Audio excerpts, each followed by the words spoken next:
I am now And live. okay.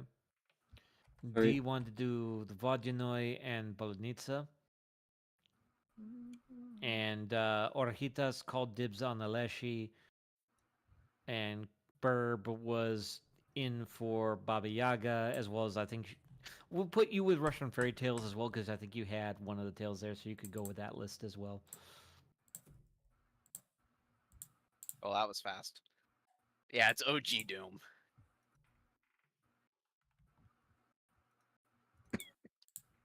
Oh my gosh, he is running it.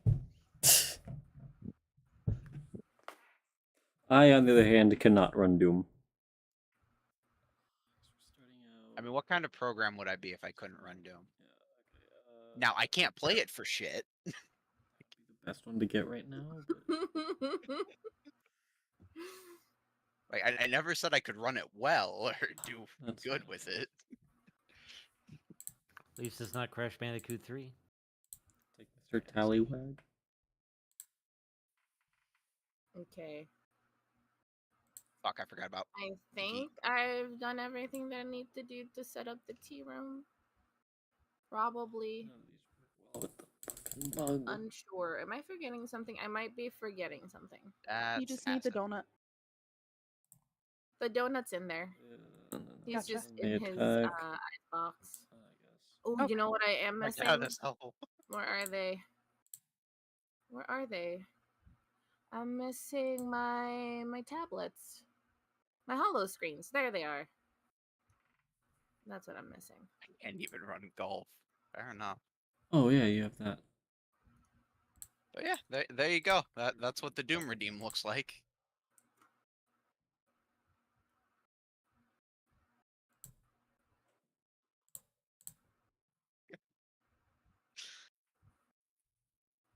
It was really fun because somebody redeemed that in the middle of me playing Titanfall the other day. I don't know how you grabbed that. I'm an idiot. This card is activated either on bonus, drop, draw, or encounter. That panel takes effect twice. Yeah, cool.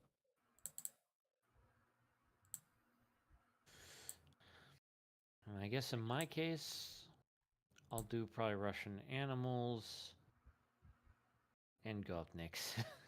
I know it's not mythology, but in the, let's be honest, with that culture declining, in about maybe the next. Well, yeah, because the Soviet environment that created that low class stereotype is kind of fading out. Well, at least I think it is. It's not as prevalent as it once was. So in 100 years, there'll be mythological creatures. Fair enough, I suppose.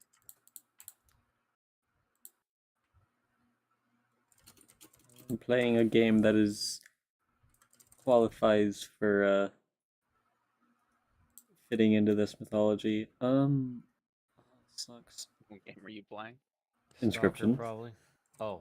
Oh, Inscription. Oh yeah, Leshy. Can't wait for the new Stalker. Burb. I don't Yep. have any power here. Can you please move? Lethal? I can definitely do that.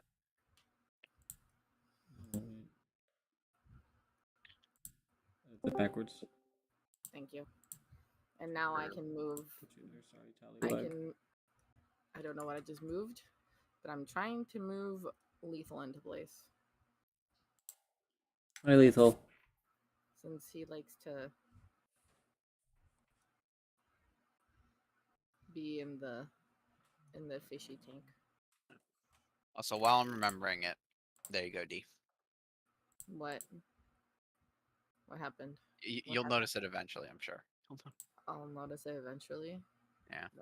Let me know what it is. Oh, we should put it there. Whatever. This is fine. What? Well, the cube has spoken to you a request. What is the request? It has something to do with the Discord.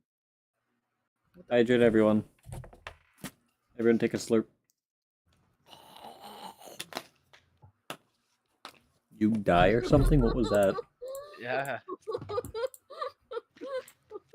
Okay. Sound like you were being choked. Well, whatever that was, don't take a slip of that again. Yeah, I gotta agree. Wait. I don't know what you're talking about in terms of the Discord. I'm confused.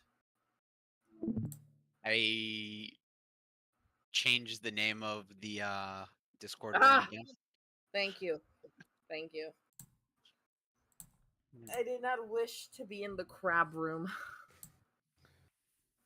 Oh yeah, it's Yeah. like wait, I was wondering when I was gonna move over from the crab dimension. I do just need to make another one called the Crab Dimension, but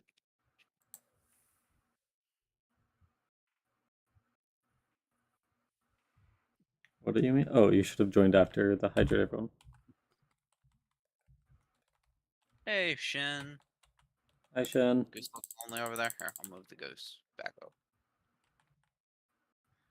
Or I'll move the table. That works too, I suppose.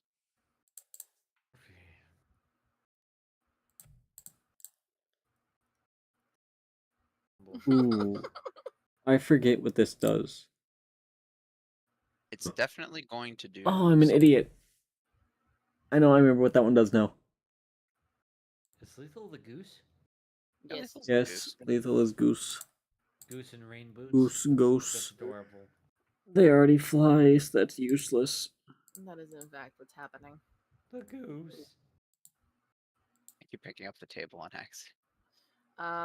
Okay, so what episode is this? It's 12, I believe. Episode 12.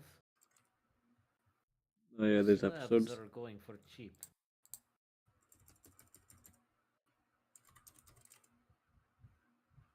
Oh, there's block flying. That's annoying, but it's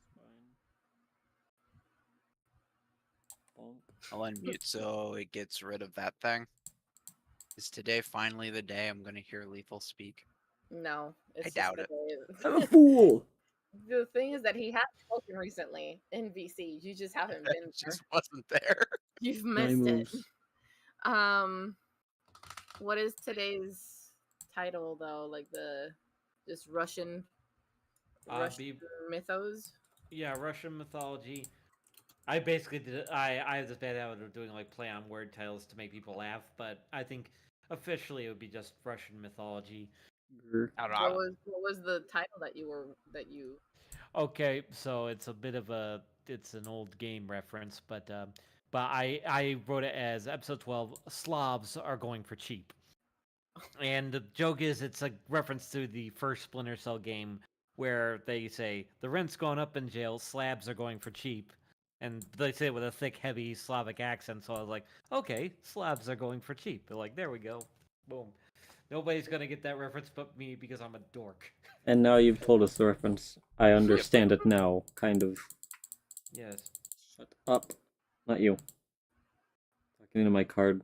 My cards are talking to me. Rasputin. Though I don't know why I keep doing these play on titles. Like, I mean, I've been doing this like with ever since like with when we went to Persia, it was Zoroastrian monsters. Then it's episode 11 was the joy of creation. Why did I write that? God, the joy of Whatever. creation.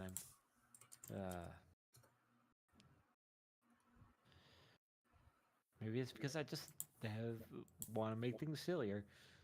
I mean, I usually do play on word names. Some of them I just really struggle with.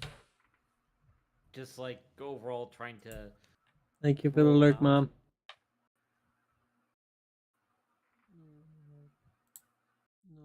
However, there is also Slavic sagas. That works.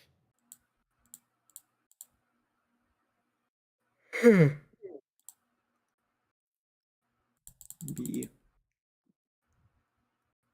Ringworms are bugs.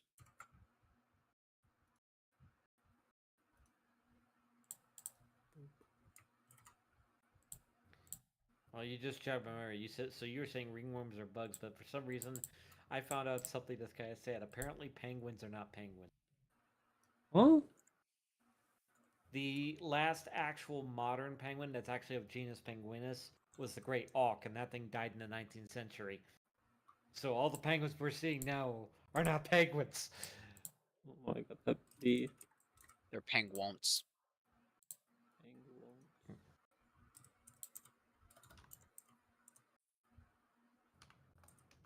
No, Snapper, why did you go down?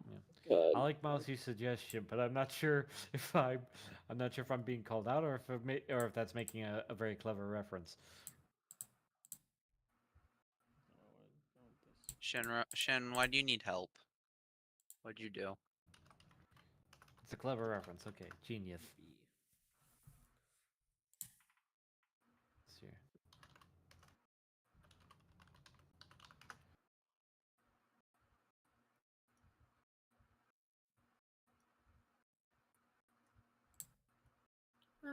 Oh, yeah.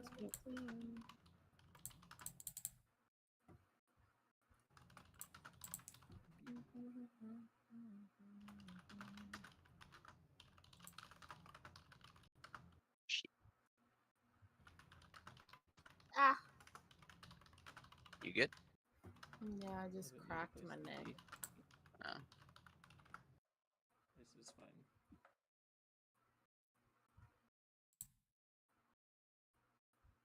Damn. I've started my 10-minute timer. Nice. 10-minute timer has started. Woo! Help, guy is speaking 60 billion words a minute. Huh? That checks out. Also, you should probably look at my title. I added a little something. Oh. I'll do that Okay. as I'm going over to lurk.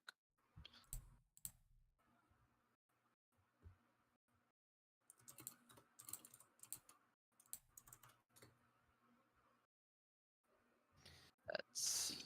One of these days, I gotta write you an official theme. No charge. Mythos, the Eldritch Files. The problem is I don't know how to power pop for shit.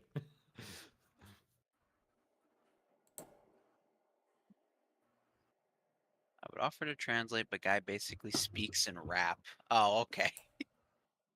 True. Who speaks in rap? Guy. Guy. Guy does speak in rap. So, Bird, why you paying? I think thank you for the lurk. Okay, one Shin. I'm glad somebody else just knows what this is. This? And because I Oh, the game. started early and we were still setting up, I'm just doing this as a distractor. Same, but I have a bitter excuse because mine ties in with today's topic because of one of the characters. So muwahaha. I get an excuse to play my favorite game. Any excuse is a good excuse. That guy, go there, go there.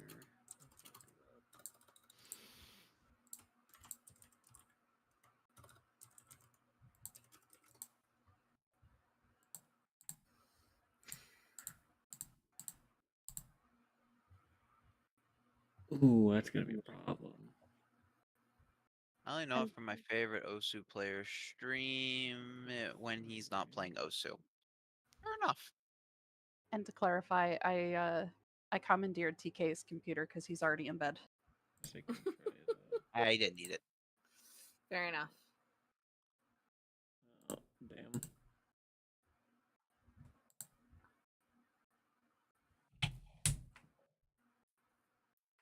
Speaking of doing things, can you give TK a shout out? Yes. I dropped my You phone. like, yes, you are. Reminds me, I should probably be giving more shout outs. And then D and Mousy both need shout outs as well. To whoever wants to do those. No, that is not the correct Hold up, thing. wait. trying I'm to glad I dig looked around. over because my blocker's still up. Oh, there's a floating donut. There is a We floating all donut. float. Crow donuts on top, if you know.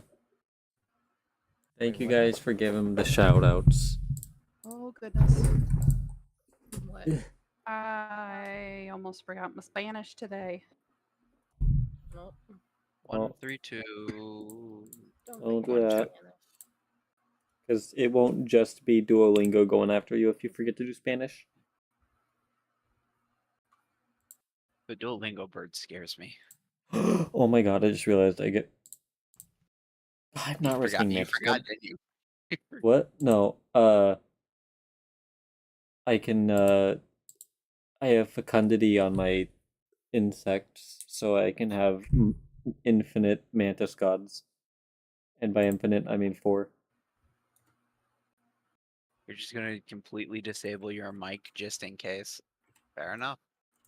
What happened? Lethal in the chat, how they had their mic muted. Donut, I forget where your I Twitch is. win. It's. Hang on a second. Found you. Never mind.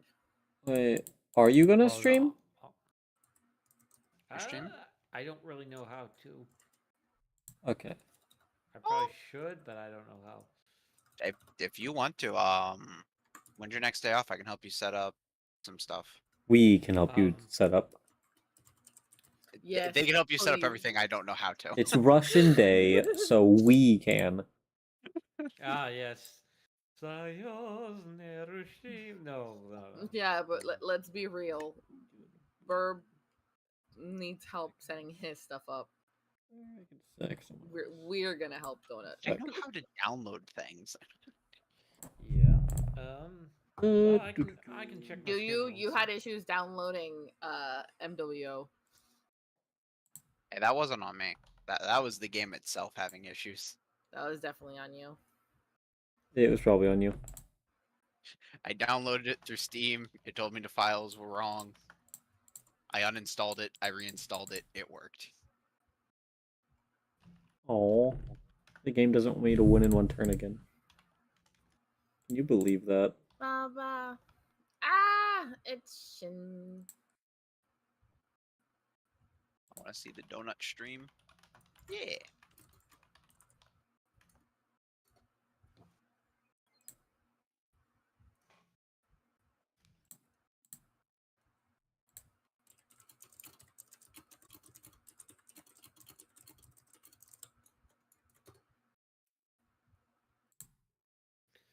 Oh, give me I my suppose guy. eventually, I am gonna have to get into this whole streaming thing.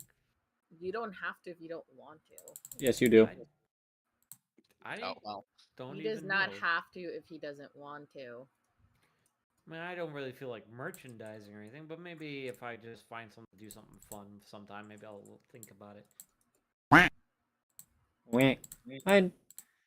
Yeah. Hi, Cell.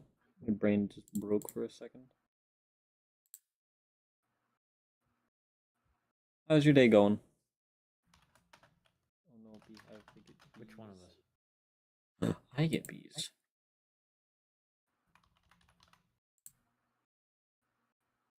Game doesn't want me to win.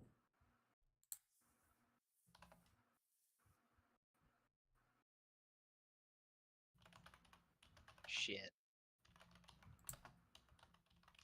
I just realized that I got called away and I was supposed to do something with Galactic and then my You brain got just need to distracted. pack to I'm go to your sorry. grandparents' house later this week. Yeah.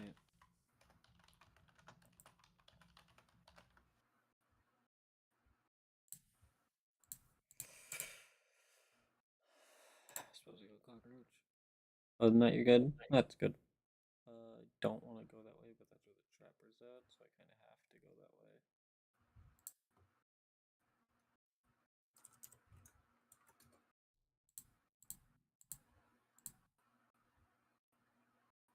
Always power up my Mantis God, I'll take that any day. So what's the most broken card you've made so far? Me? Oh, like a people card? Yeah. Ooh, I wish I could see all the people cards I've made. I think I have one named God. That's you know the Ouroboros? Yeah. I got the power and health from that. Nice. And for one blood plus, if I'm right, I had like flying on it or something. Mm-hmm.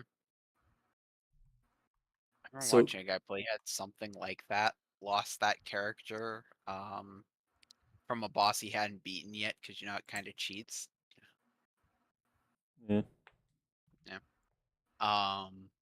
Got to the end and Leshy played that against him.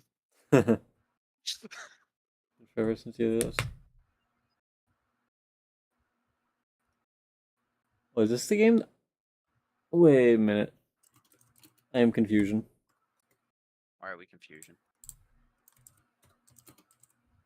This is what my friend's saying in chat.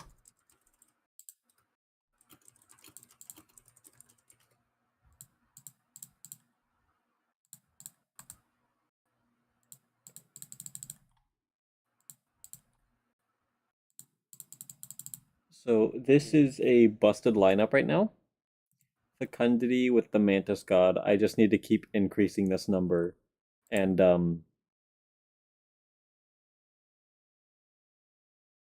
so much money. It only gets better from here. Yeah, I need to get Fecundity and 3 strike. Actually, I don't even need Fecundity. I just need 3 strike on an Ouroboros, and I win everything. Everything better. Oh, if I could get the power and health from an Ouroboros plus the sigils from like either the bifurcate brain, the double strike or the triple strike, because I can't say that word. That would be probably the most broken thing in the game. So many fucking I remember, pelts. is Long Elk a card? Or is that from Yes, something else? that's it. Yeah, it's a card.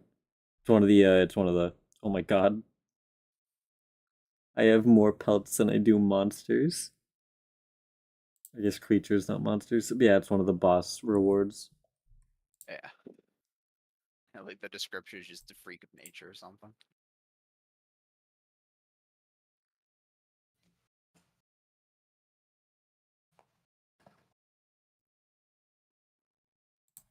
Wolf is important.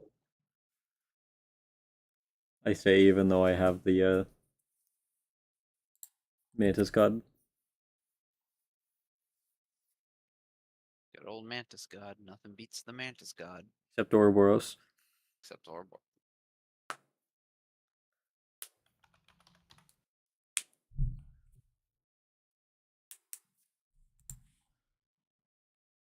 Excuse me.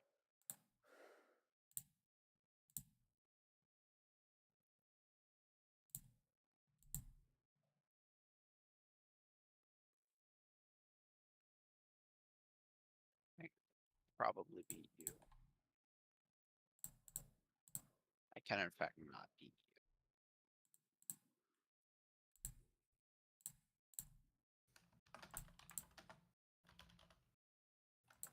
I just gotta get 4 more wins.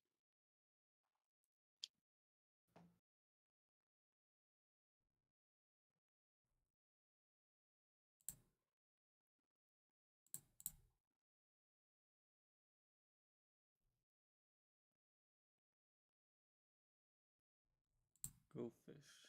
I'll be right back. I gotta cut some lights. All good. Oh god, mouse fight.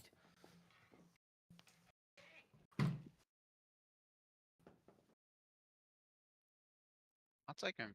I just realized he's no long is currently streaming and not in the countdown. That explains why That's D's correct. quiet. It's been about 2 minutes. That would explain why D is quiet.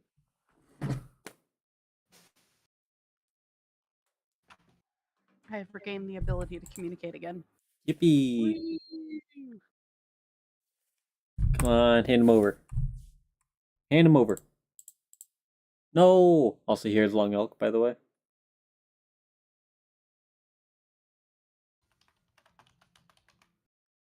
I'll get Long Elk, why not?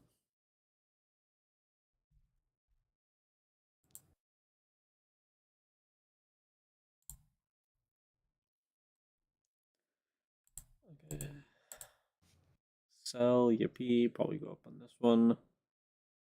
So this technically doesn't have anything to do with what we're talking about, aside from the USSR and this happened at the same time. But you know what a gremlin is, right?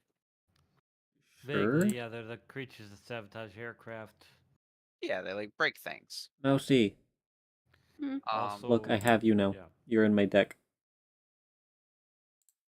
Was that Duncan?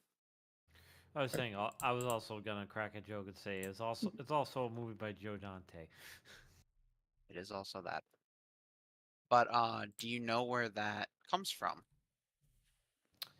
No, but I get a feeling I'm gonna find out. Yeah. So the gremlin Shit. is something that British pilots during World War II would claim that they saw whenever they were having like catastrophic engine failures at high altitudes. Right. And what the running theory on that is that due to the high G forces and the lack of oxygen getting to the brain, the gremlins are just a hallucination that the pilots were suffering from. And then like if there was damage to the engine, you're hallucinating seeing this little creature run around and then your engine explodes. So that's where people believe it came from. Interesting, isn't Oops. So congratulations everybody, you just got that much better at Jeopardy. Yippee. Yippee. Oh no. Oh yes. Goodbye, moose buck and mole. Not the moose, buck, and mole. They were in my way. Oh yeah, let's try it. I don't want to touch that though.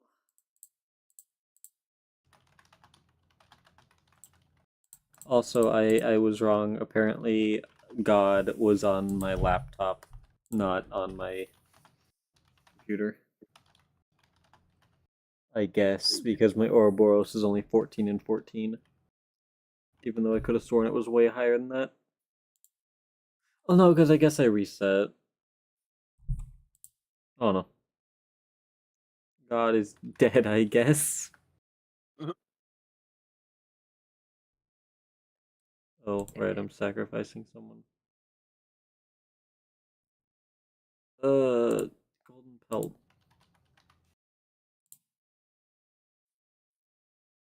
Oh. Also, I like how it said I sheepishly did it. That's a nice pun. I gotta fight something I don't want to touch. Oh no, the stinky deer. Not the stinky deer. There's been worse, though. That's worse than a regular deer. Well, I don't even gotta touch it.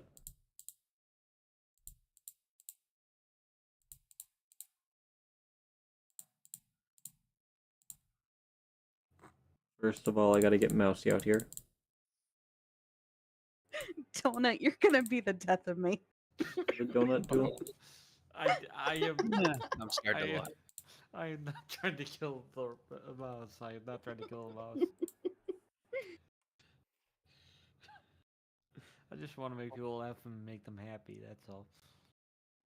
We're trolling each other. That's all. Is it the pickles thing? Yes. Pickle. Well, that's a weird thing about me. If I don't know what the hell's going on and someone asks me what I think of something, if I don't have an answer, the answer is immediately pickles. Fair enough. Pickles indeed. Why is it pickles? Because I don't understand. Therefore, you're not going to understand. Therefore, pickles. I Fair mean, enough. that makes sense. Therefore, Mousy, you're going to help me win this round. Okay, Thank you. sounds We good. believe in you. Mousy helped. There was never a doubt. Mousy, you have given me 2 golden teeth. Thank you. You're welcome. Do you have the pliers yet? Yes. Yeah. Players are pretty base. So I know a couple people that have played that game and refused to use the pliers. I mean, I get why. I understand why. So that's why I always ask, do you run pliers? I run whatever helps me win. Fair Honestly, I enough. feel like the knife is worse than the pliers. Fair. What is this? Wait, that's just base. What am I on? No, it's not. Yes, it is. Shut up, me. I forget how things work around here. I don't know. I think the guy in the jar has it works.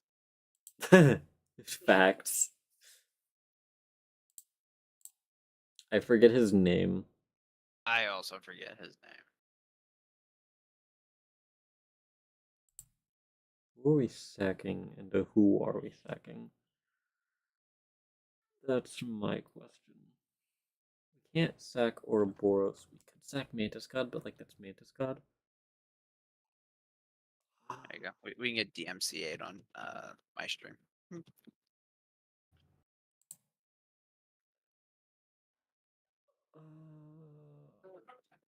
None of these sound nice. We could give Gek something. We could sacrifice Lewis to Gek. I'll sacrifice Lewis to Gek, why not? Might as well. Goodbye, Lewis. You were useless. Oh, I can't even see the Gek anymore. I'm gonna cry. Rip. His face is covered. That's so sad. The Gek. It's not the Gek. The Gek. Isn't it the thing from Fallout 3 that we used to purify water? No, it's a Technically, Gek. it's from Fallout 2, but You're both wrong. It's a Gek. Oh my god, it's another stinky deer. Why does this man love stinky deer? why not? I have another Mantis God, so all is well that ends well, I suppose. Yeah, Gek, Mantis God, and Ouroboros are the best rare cards that you can get. Gek is simply because Gek. What else do you need?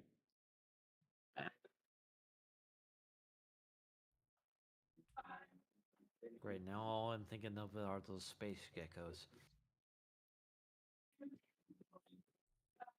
When you say Gek, I think of Gak. Gek does sound like something disgusting or something. No, Okay. Gak was a putty of sorts Yeah. that was in the early 2000s. Oh yeah, I remember that. Yeah. Both these are all trash.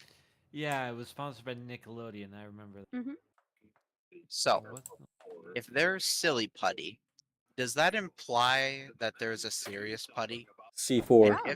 Yeah, I was gonna say if so. Exactly. Is it C4? Are we talking about silly putties and serious putties? They were talking about Gek, and then I said it reminded me of Gak. My chat's And also then- listening to yeah. the Rasputin song. I see.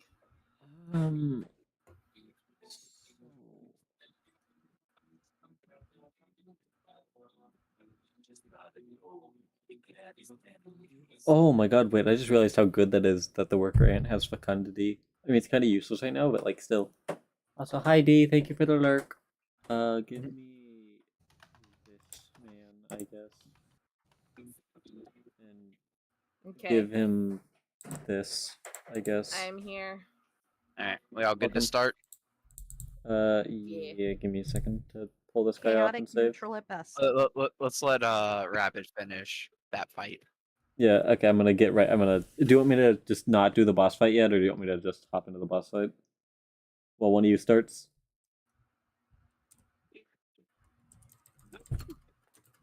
That's up to them.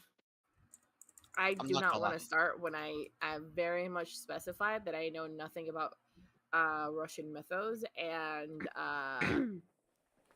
my value is going to tap out at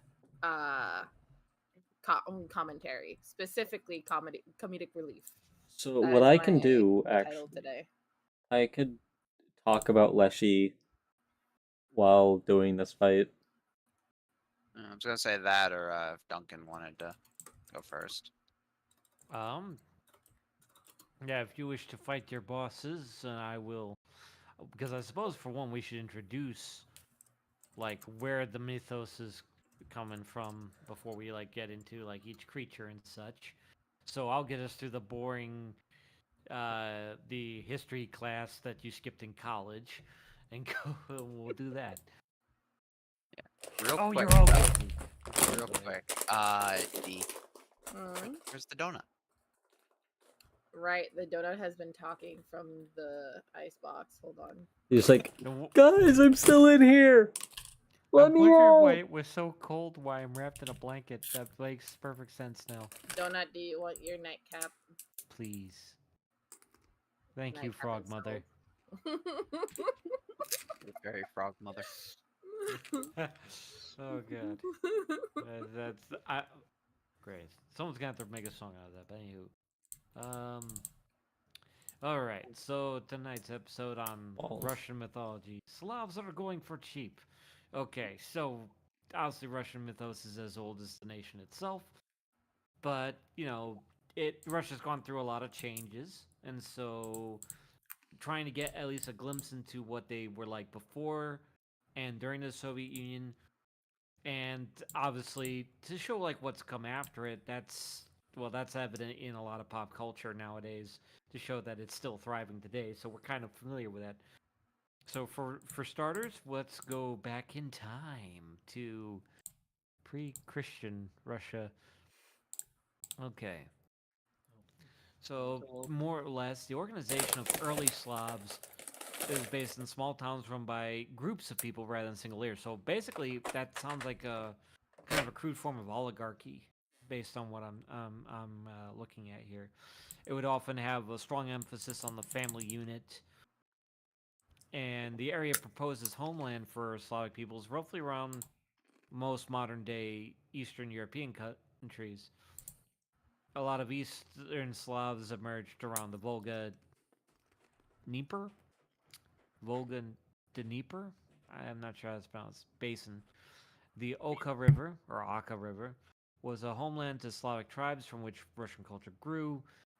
Southern Slavic culture grew in the Balkan region, and of course, West Slavic people most likely grew in Eastern Poland. There are similarities, but also differences between, never say that Poles and Russians are the same, but kindred, I would think, is a proper term.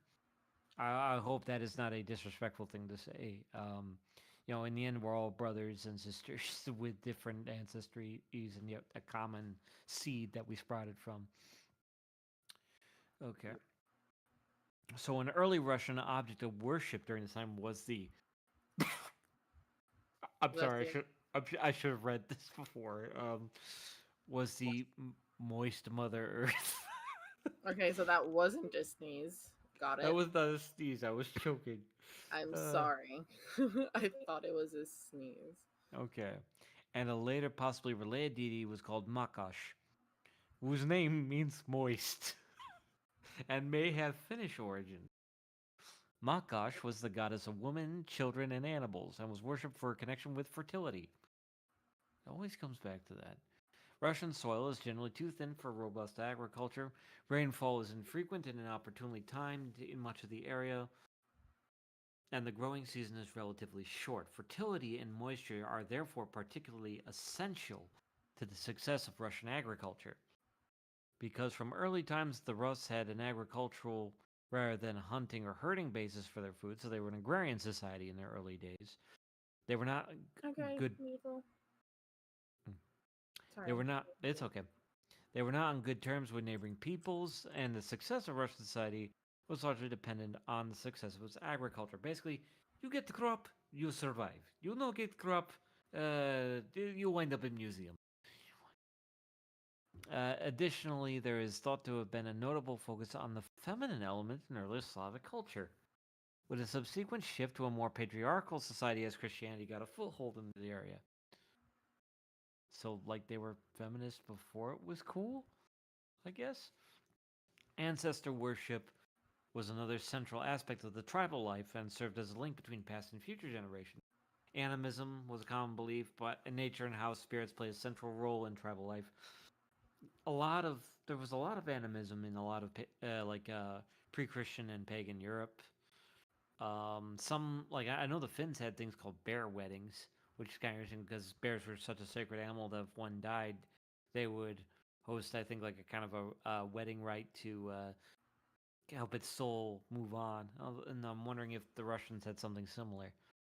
Okay, so that gives us the basics on pre-Christian Russia. Now we're moving into Christian Russia. Vladimir the First, or Vladimir the Great, or Saint Vladimir. Which, Corvus, if you know who that guy is, I would be impressed. I'm sorry, which one was it? Saint Vladimir. Saint Vladimir. Confirm. I don't know him off the top of my head, but I can look at this handy dandy list over here. Oh my gosh! So you got like a little black book of saints. Some of them. dope. That shit's dope. Okay, I anywho. I should be better about knowing them, but Hey, let's be honest, it's not about having them all memorized. It's about oh just yeah. knowing where to look for them. Anywho, so Vladimir the First converted to Christianity in 987 CE and subsequently mandated it as the state religion of the Kievan Rus. Just beforehand, he had pushed for a worship of a pagan pantheon not native to the people, but that proved largely unsuccessful. So, because the horse he bet on wasn't winning, he went and put his money on the other one. Okay. Because Christianity had already existed in the area, it caught on more easily than the foreign pagan tradition. Idols were destroyed at Kiev and Novgorod, two cities where Vladimir I had previously put particular attention into establishing a pagan pantheon. Despite the superficial eradication of pagan belief, animism and ancestry survived through rituals, stories, charms, and practices of peasant life. Usually that's how it goes. Like, even though like Christianity had a habit of dominating things in Europe, like it often more amalgamated and kind of assimilated a lot of these practices, superstitions, and ritualistic practices, and they would just then add the Christianity aspect afterwards. Um, Also, I have discovered why I don't know this one as well as I should. oh yeah. So Saint Vladimir is the patron saint of Russian Catholics. So why would that? Oh, sorry, I don't mean to be confused by it. It's like because I mean Catholicism is kind of your background, right? So like, Kinda, yeah. is Russian Catholicism different, or are you referring to Eastern Orthodox? So it's how there's a bunch of Christianity in and of itself is split up like a lot. It's soup at this point, yes. Yeah, so there's Russian Catholic, Roman Catholic, Orthodox Catholic. All right. Yeah. Okay, and so I'm I'm guessing Roman. it's separate from Russian Orthodoxy as well. So because there's okay, From my understanding, I am not Russian Catholic. I don't know all the ins and outs, but to my understanding, it is basically the same thing. The only difference is the language and how being in Russia has affected the development of Russian Catholic versus how being in Rome affected how Roman Catholic exists. right. So perhaps like a cultural definition based on the way the country itself evolved. Yeah. Um. Okay, let's see here. Again, So, I am not the expert on Russian Catholic, so I could be totally wrong. Don't quote me. yeah. No, the same. You know, like I would. This is something I wish I had a better understanding of. Okay. So, certain pagan deities and other objects of worship became inducted into the ranks of the Christian saints. Other times, pagan holidays remained in practice but were called by new names, such as Trinity Day, during which peasant girls would honor the nature spirit Rusalka, which we will be learning about later. Commemorate past ancestors and practice divination rituals. Hopefully the nicer ones. I hope it wasn't anthropomancy because that would look really weird. Um, Another such holiday is St. John's Day, which is devoted to seeing off the spring and performing rituals to encourage springtime to come again soon. The coexistence of pagan and Christian beliefs in Russian culture is a duality of religion or duality of belief and was salient in much of Russian peasant culture. Certain pagan rituals and beliefs were tolerated and even supported by the church. In these instances, rites were interpreted as essentially Christian. For instance, the wintertime ritual of spreading hay on the floor became associated with celebrating the birth of Jesus at Christmas time. It's just hay, people. You could calm down. When the church condemned the practice, it typically did not dismiss it as made up, but instead acknowledged its power and attributed it to the devil. That's about right. So okay, so that's like in the time of the czars and things of that nature. What happened though when a certain revolution happened in one fine October morning? Um, you know what I'm talking about. Cue the memes. Okay, so folklorists today consider the 1920s to be the Soviet Union's golden age for their folklore. You know, the struggling new government had to focus on its efforts of establishing new administration, building up the nation's backwards economy. It couldn't be bothered with attempting to control literature yet. So the studies of folklore thrived. The primary trends of folklore study during the decade, the formalist and Finnish schools. Formalism focused on the artistic form of ancient bailini and fairy tales. That was, I don't know if that's the Canadian way of saying it. Like, I don't know why I said it's like fairy. Like, that's very, very weird. Fairy tales. That's what I meant to say. Specifically, their use of distinctive structures and poetic devices. The Finnish school was concerned with the connections amongst related legends in various European regions. Finnish scholars collected comparable tales from multiple locales and analyzed their similarities, hoping to trace these epic stories' migration paths. I should also point out that the year that the Soviet Union was founded, which was 1917, is also the year that Finland achieved its independence and became its own nation. Finland is young compared to other nations, and it was a rough struggle, but they, you know, props to Finland on that one. That could have ended very badly if, because they got caught up in the whole Russian civil conflict.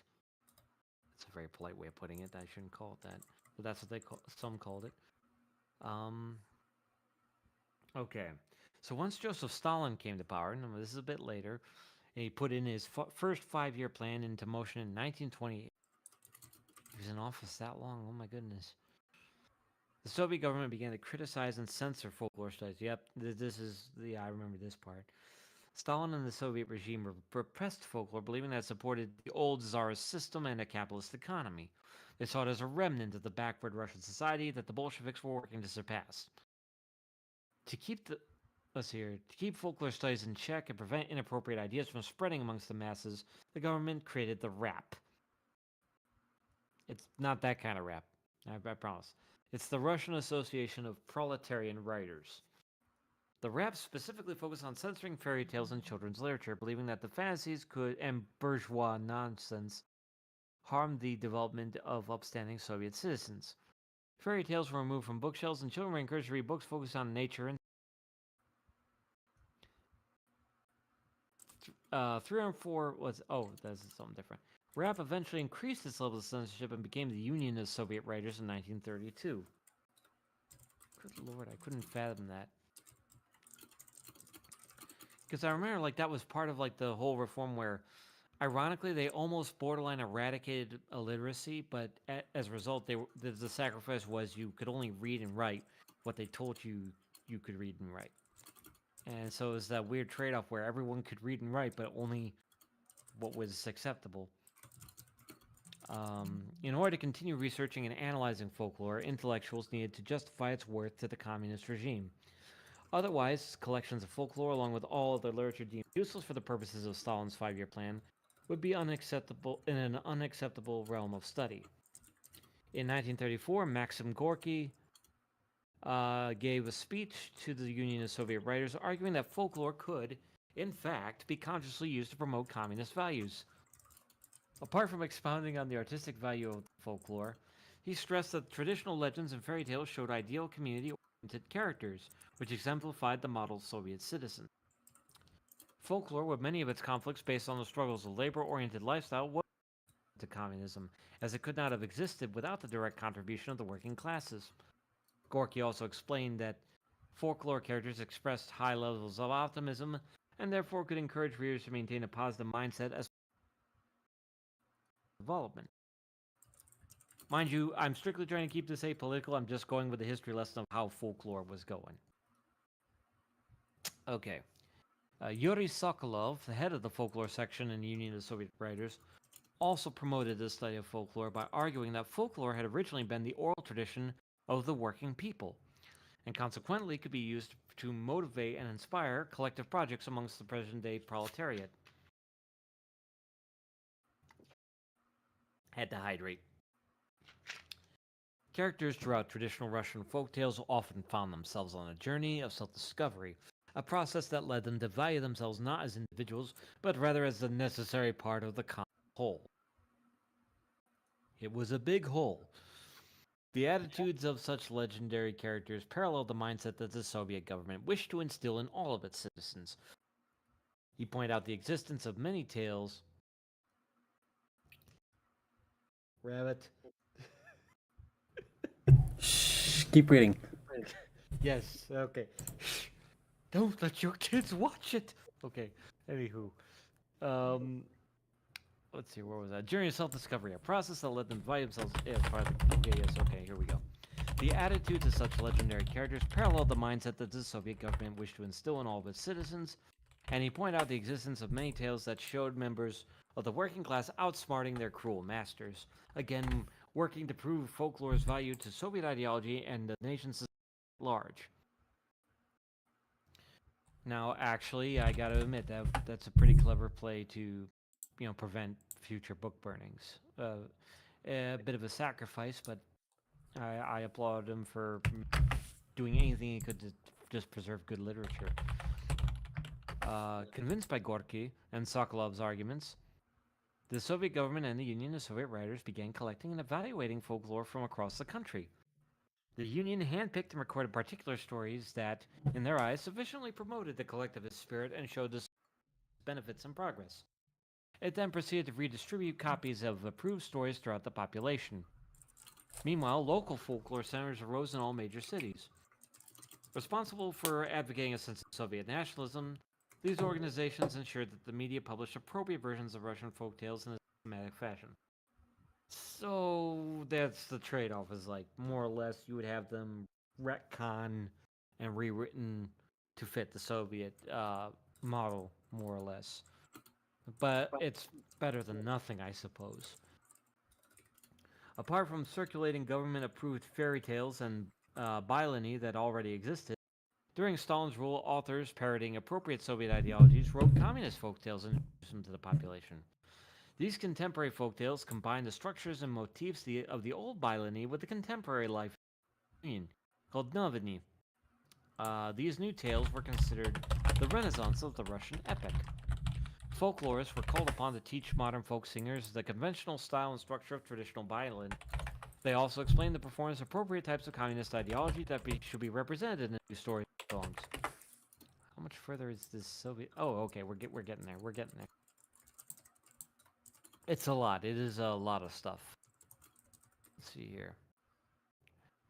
As performers of the day were often poorly educated, they needed to obtain a thorough understanding of Marxist ideology before they could be expected to impart folk tales to the public in a manner that suited the Soviet government.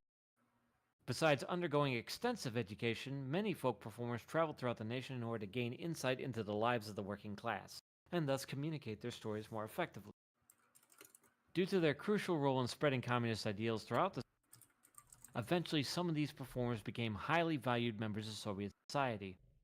A number of them, despite their illiteracy, were even elected as members of the Union of Soviet Writers. What? These new Soviet fairy tales and folk songs primarily focused on the contrasts between, of course, the misery of old Tsarist Russia and the improved one under Stalin's leadership. Their characters represented identities for which Soviet citizens strive, exemplifying the traits of the new Soviet man. It sounds like kind of like a Russian superhero, like Soviet man. That just sounds... Soviet man. I mean, they had Superman Red Sun later on, but Communist I'm talking about, man. like, it would, honestly, his name would probably just be Working Man, Working man. which is, I think, Equal great- man. Equal Man, okay, or Our Man. Our man. It's okay. The Soviet Union's gone. I can make jokes about it. Except mean, as Comrade long as you Barrios weren't Ghost in, probably has me on his list. I mean, so long as you weren't in Russia, you could always make jokes about Russia. Yeah. Russia wasn't dumb enough to fuck with us. Like, actually. There's a reason the Cold War was cold. Well, there's that. We were both too smart to do anything. Or too dumb to stop. Too passive aggressive to do anything. Yeah. The fact is, we both love buttons, but we didn't like the fact that it said "do not press." We both liked the buttons, but we didn't like that the others also had those same buttons. But you know, I'm glad that it never came to that. Anywho, politics aside, like I'm not trying to make this a big political thing. It's just trying to keep an eye on like where the fairy tales came from and how they survived through all this stuff. And it is a lot. Let's see here. Okay, we were talking about Soviet man. Yeah, superhero. Okay, here we go. Thank you, Plague. You're welcome. Not you, Plague. Oh, Flag. I thought you were talking to me because I caused stuff to go off rails. No. Hey, I'm gonna be lurking here while I work. Have a good lurk, Vandal. Okay. The heroes of Soviet tales were meant to portray a transformed and improvised version of the average citizen, giving the reader a clear goal of the ideal collective-oriented self that the future he or she was meant to become. These new folktales replaced magic with technology and supernatural forces with Stalin. I'm sorry, I shouldn't laugh at that. It's just I read it as like it's like at first replacing magic with technology. It's like, oh, okay, so Soviet steampunk. Okay, Thank here you we for go. giving them a shout out. Yeah. But then supernatural forces with Stalin. I'm just like, wait a minute, what? They were super superstitious. That is true. Some still are. So, yeah. I It's mean, a very powerful thing. that could be said about almost any country.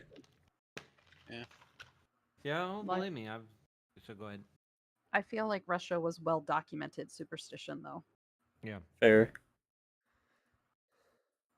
Well, definitely. I would definitely say so. You know, that'd be. I imagine there could be a time for a podcast episode of its own with, like, on superstitions and having like Russia be like one of the countries we choose. But you know, I've witnessed superstitions even in my country. You know, like there's churches that dance with snakes because they take one verse where they say, "Oh, it'll bite you and it won't affect you." I'm like, I don't think that was meant for you guys. Those are becoming illegal. Fun Thankfully, fact. yes, because people were dying, and it's like, okay, no, thank you. Yeah, and then there's Oh. also the whole no hotels anywhere in the U.S. have a floor 13. Oh yeah, because 13 is considered a Yeah. very misfortunate number. I think Um, I don't. I'm sure some buildings do. I don't know. I could actually share one that my father had for a while. I don't know if he still does. This one is actually, it's not as bad, but if you take it too seriously, it could be damaging to you. But he always believed that if whenever he saw a pair of mourning doves, it meant that he was not meant to be alone. Versus if he saw a mourning dove by itself, it meant that he was not meant to be with someone. It's a weird one. I gotta admit, I've never seen anyone think that. I've never heard it practiced by anybody else. I'm curious to where that idea comes from. If that was yep. Mourning doves mate for life. So Ah, when they lose their partner, they don't mate with anything else. that's why probably where, yeah. That would probably explain the significance of it.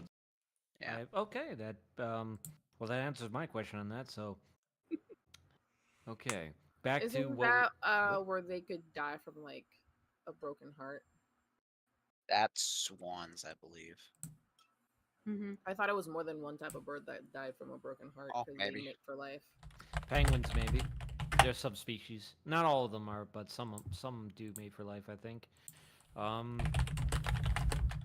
honestly, some people at least have that. I mean, there are all kinds of people. You have polyamorous people who maybe don't get as attached, but I don't know. You know, but then like my literature teacher, he was inseparable from his wife. They did mission trips together, and well, unfortunately, life didn't care about any of that, so gave her cancer. And even though he is still alive, as far as I know, he just was not the same guy afterwards. Like he wasn't bitter or anything, but he just was just a husk at that point. And he was one of the coolest guys I knew growing up, and there just was nothing left of him when he lost her. She was part of him. I was just gonna say that I don't think polyamory means that they get less attached. My apologies. I didn't mean to come off as dismissive on that. It's I don't something know. I also don't know a lot about. I'm just saying that don't I don't think that's what That's it is. yeah. It's I think it's a lot more complicated than I think it is. Or either that, or I'm overcomplicating it when I hear about it. I've only known a few people that were, and it usually varies one of a few ways. Either that, even if they're polyamorous, they might pursue a monogamous relationship for and stick with that for some reason, or they will never seem to settle down. So like there's two different ways, and like I'm not judging any of that. I don't fully understand it. It's just because I can't process it all that way. But Yeah. It's it's just as you said, it is complicated because it there's different types of polyamory and like different levels of it. yeah, and I probably But only not even seen them all. but like there's also kind of like you can't say, oh, like an open relationship, that's not what I don't think that falls under polyamory unless it is some kind of like sub It could category that I don't know about, but stuff like that where it's just like it's polyamory as far as I know. It is that you choose to have more than one partner, not because you can't attach yourself to just one, but because you believe in being able to love more than one partner in the same way that you would be able to love just the one. I'd say that's a fair assessment. And yeah, because like I think it often gets a bad rap, and I don't think it should be disparaged the way it has been. It's I understand it's like it's in the case of like also like you mentioned like open relationships and stuff is that is I feel like that is more of a mutual agreement between partners rather than like so like there are probably some polyamorous people who are in open relationships, but it is not a Yeah, prerequisite of polyamory. exactly. Um, and maybe that's why, like in my case, so I had a polyamorous friend who, despite the fact that they could love more than one person, they married one, Yeah. and they stuck with that person. So it's like, and I guess that kind of makes sense, you know. It's like it's something that I don't see a lot of, but I'm trying to understand it better because I think it's important to kind of get a different perspective. I know this is completely off topic, but I feel like we're more invested in this. Sorry, I just had to say that because I like we don't know who's listening and we don't want to. I don't want to broad brush it for anybody. Like, if you ever hear me say something stupid, it's usually out of unintentional ignorance. So I apologize in advance. Is that No, there's a you lot don't of have things to about the world I apologize don't if know. you don't know about something, and I can add a little, my own little scent Yeah, to your jar of knowledge. Then I'll try to do that. You know. As long as you're willing to listen and accept the knowledge that is being spoken, you don't have to accept it as in your knowledge now, but right, willing to listen. That's the Yeah. right. key.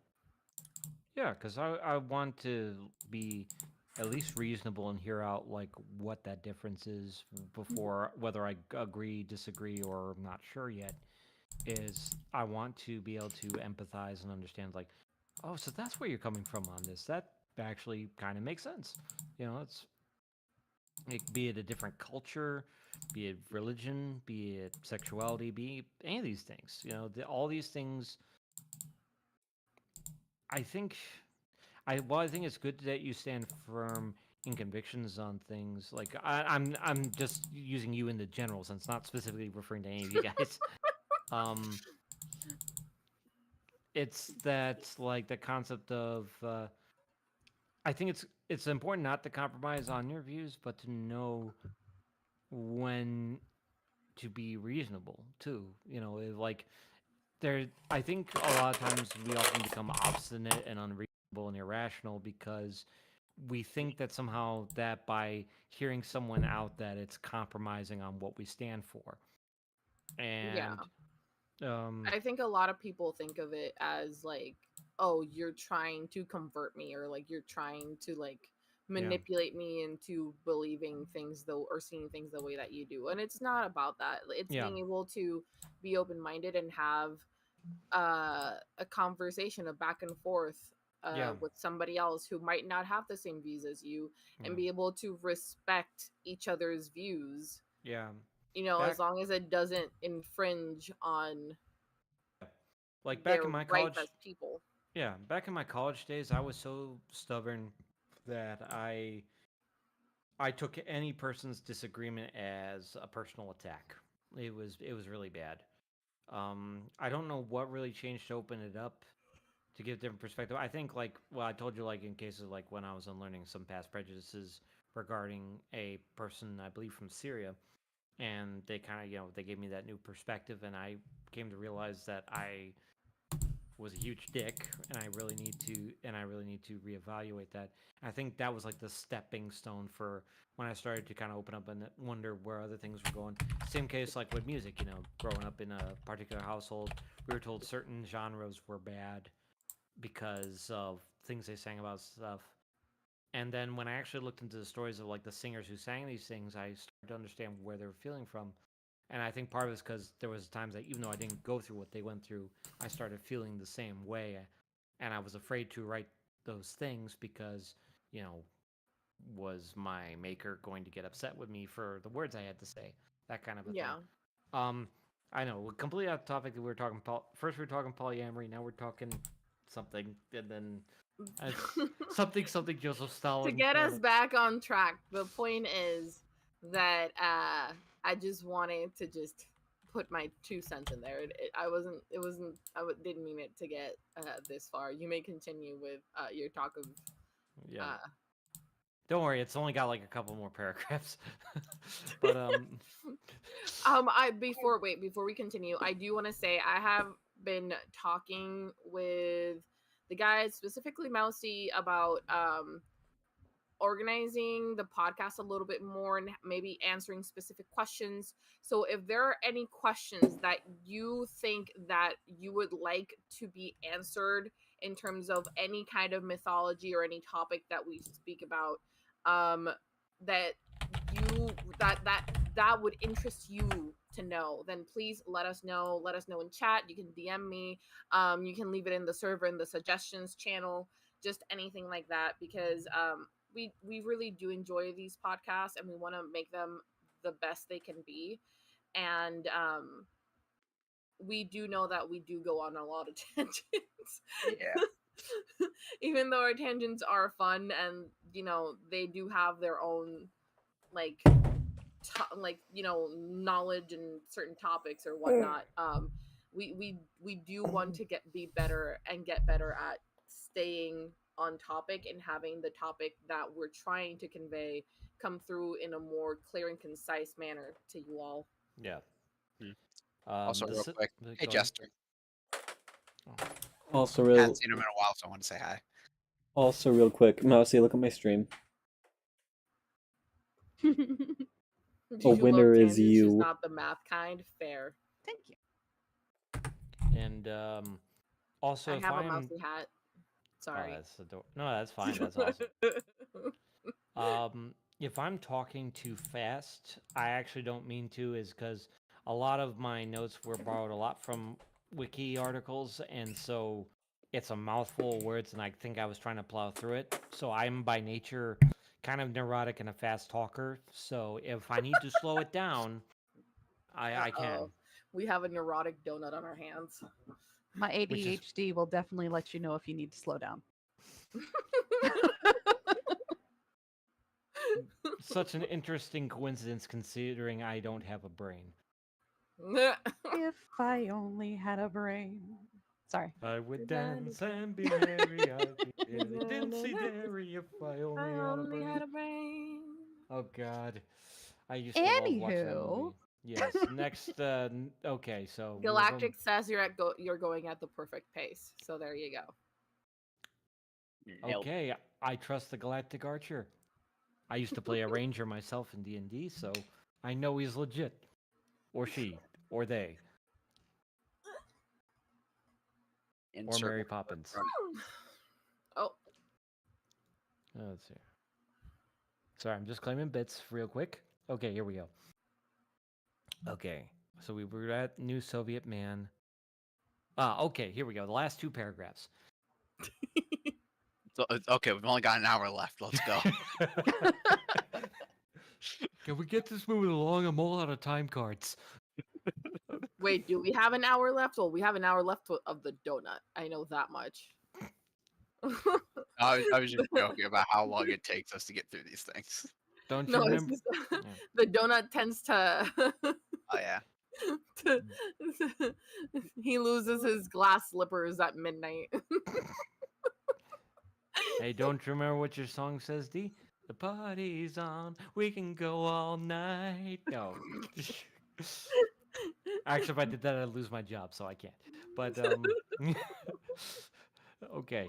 Instead of receiving essential advice from a mythical being, the protagonist would be given advice from an omniscient Stalin. Wait a minute. I'm Oh. sorry. Hey, yo, wait a second. I feel like we're stalling. Quit Stalin and help me. Okay. If the character follows Stalin's divine advice, I'm sorry.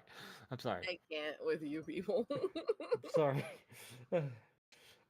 All I have to do is think of his inner circle, and then I'll stop laughing. I know that way.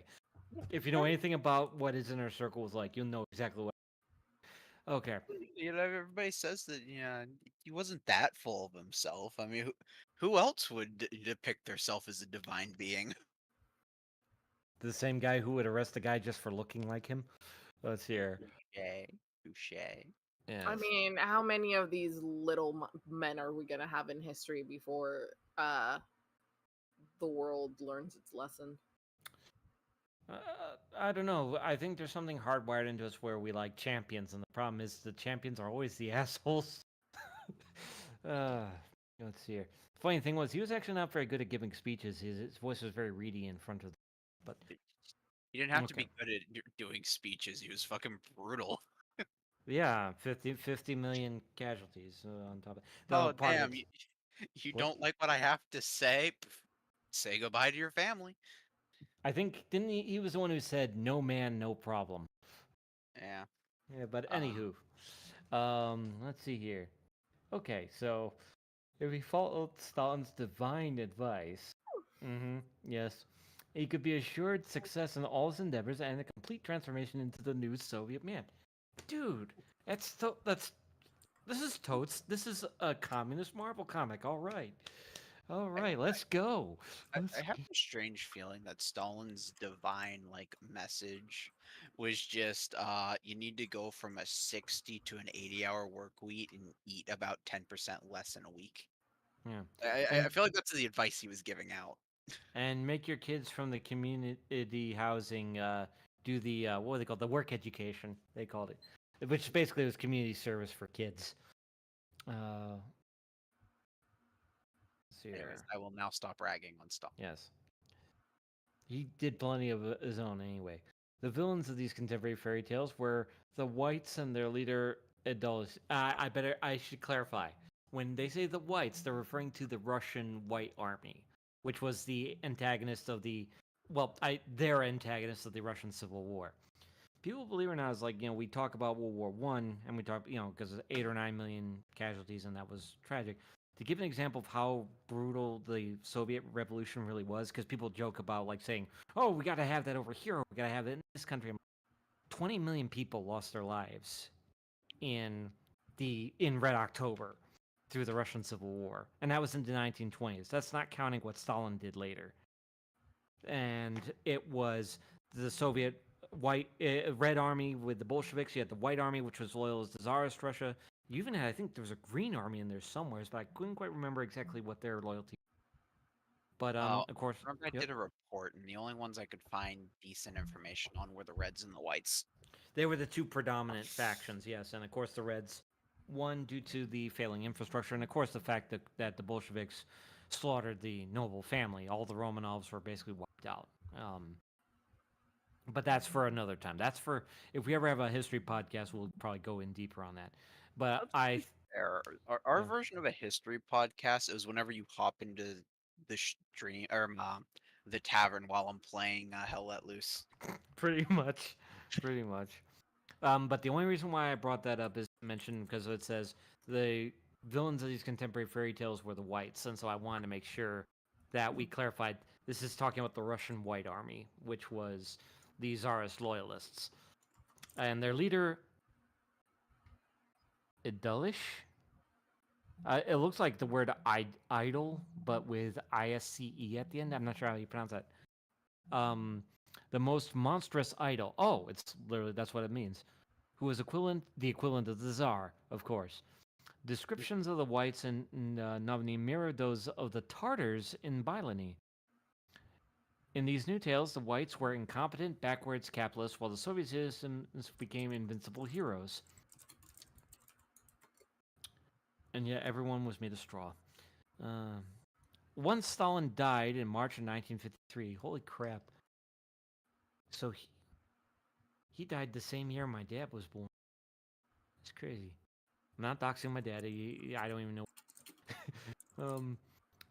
But so the folklorists of the period quickly abandoned the new folk tales of the period.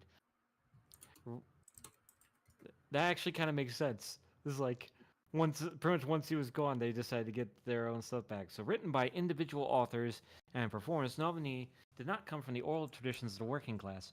Consequently, today they are considered pseudo-folklore rather than genuine Soviet or Russian folklore.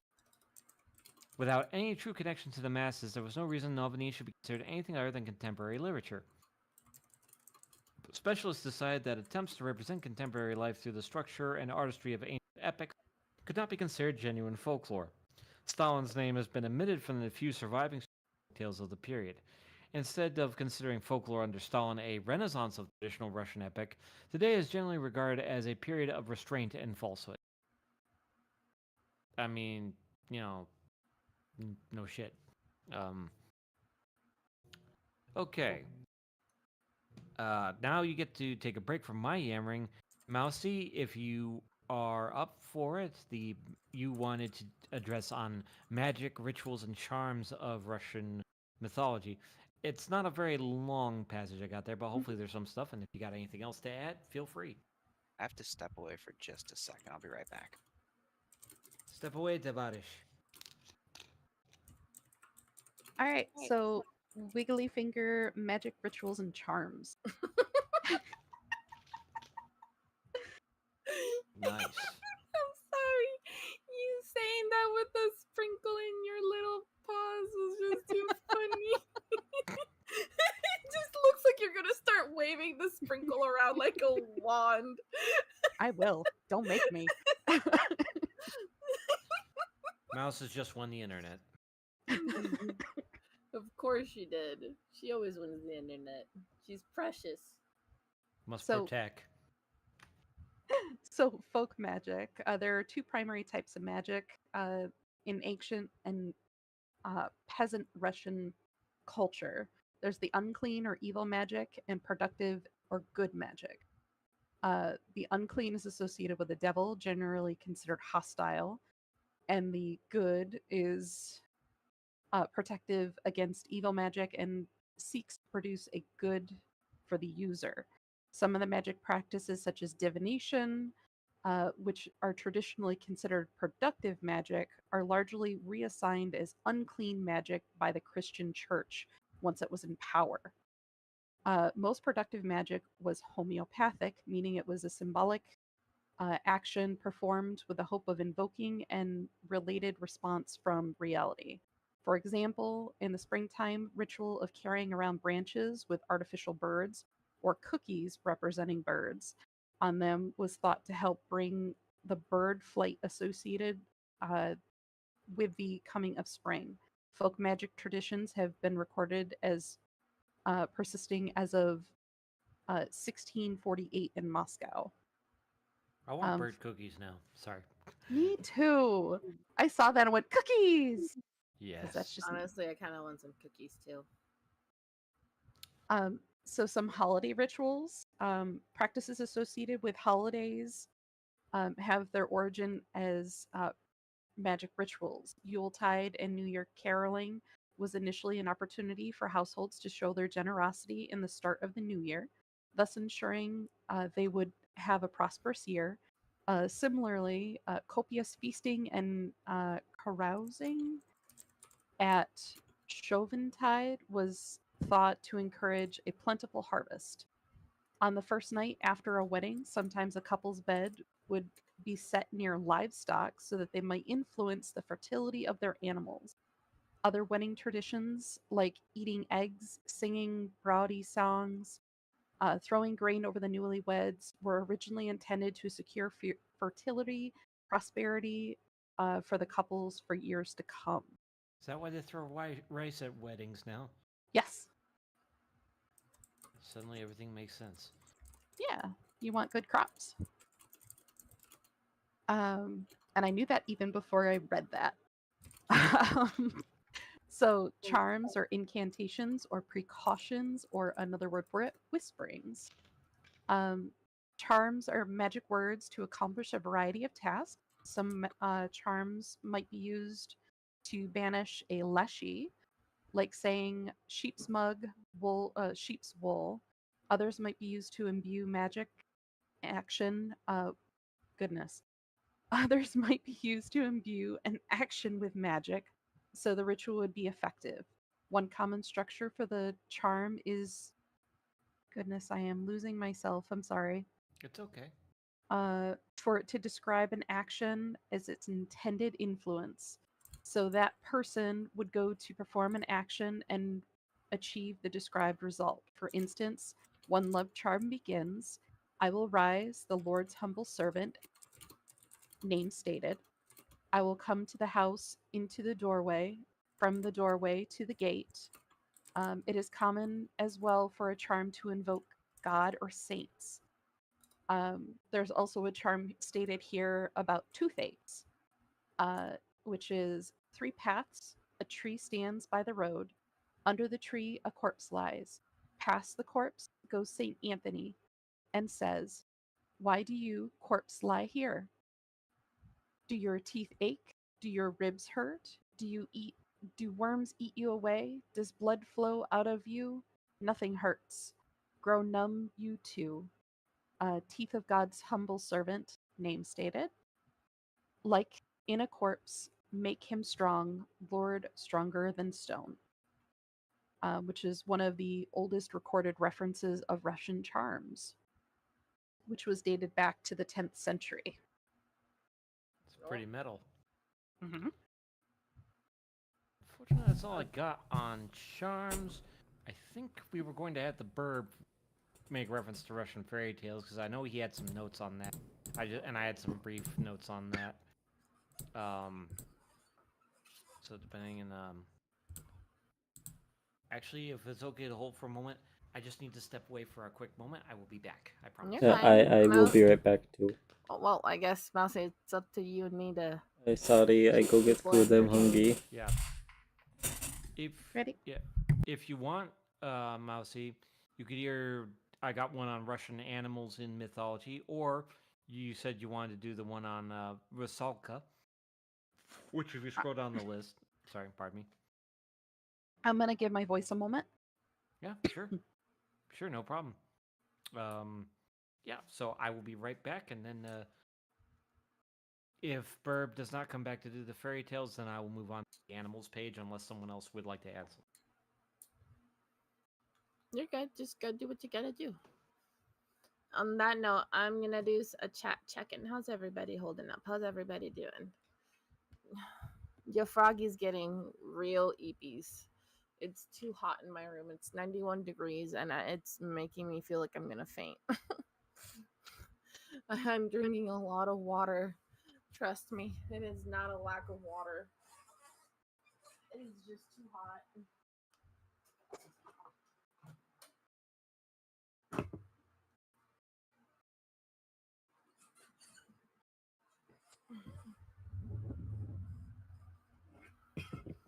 Feels like I'm suffocating. Jesus. Don't mind me, just gonna drink some sparkling water that I took out of my freezer.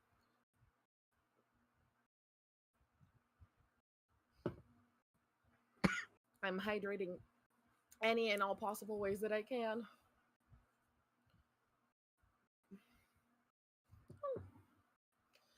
Leon. Thank you so much for the raid.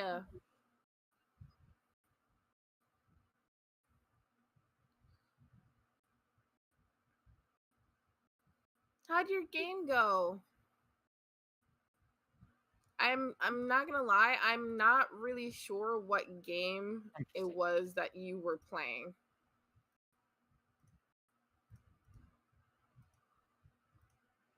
Okay, I am back. Like I saw the name, but I don't know what Welcome the game back. was about.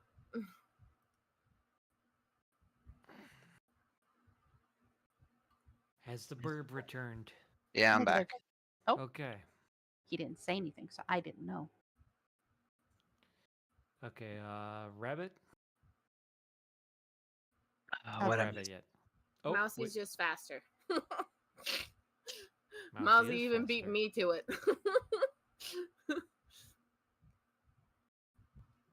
But yeah, Leon, you're gonna. At first, it was Ghost Runner, a first-person puzzle runner game. Then Shoshingo, a Japanese learning game. Like a game that lets you learn Japanese. That sounds amazing. It's super cute. Is it? Mhm. Ooh. You reckon might- I'd like it and might be able to actually use it to learn Japanese? Because I've always wanted to learn. Yes, it's through pictures. Ooh. That actually sounds pretty dope. It's on Steam. Shashin. Don't mind me. Gonna go look it up right now. Shashingo. Wow. I can't. Shashingo. Also, I'm since I was guessing- gone, thanks for the lurk, Dommy. Oh, it's fun, but I'm too tired to play it. Fair enough. I mean, if you're tired, oh hi Plague, welcome in. When you're tired, trying to learn another language is almost impossible. Ghost Runner drained me. I've never heard you say that about any game, really. How? What? First person puzzle runner. Okay, so I'm also gonna have to check that out, but I'm adding Shoshingo to my list. Now I'm gonna go look for Ghost Runner.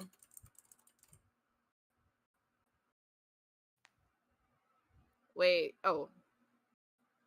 What the hell? There's Ghost Runner, Ghost Runner 2, Ghost Runner Project Hell, Neon Pack. But I'm guessing into the Ghost Runner just... Yes. Can I view the page, please? Ooh.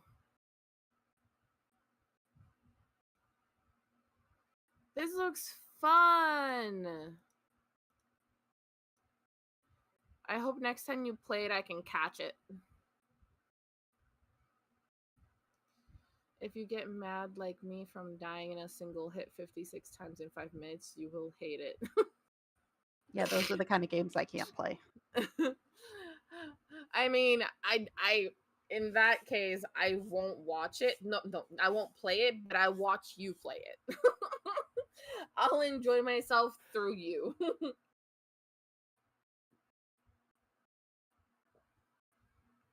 Also, yes, water in a can, Lethal. Water in a can. Sparkling water comes in cans. Why are we And- putting water in a can? Sparkling water? Okay. But I did hear that if you go into space, you can get canned air. Right. I was watching Good Mythical Morning today, and they were doing they were testing out canned air, like flavored canned oxygen. I return. I didn't enjoy myself, hence why I stopped playing it. Ah, that means you're not gonna play it again on stream, probably. Dang it. Alrighty, everyone is back. Also, there is just plain old regular water that it comes in cans. I think it's from what's his name?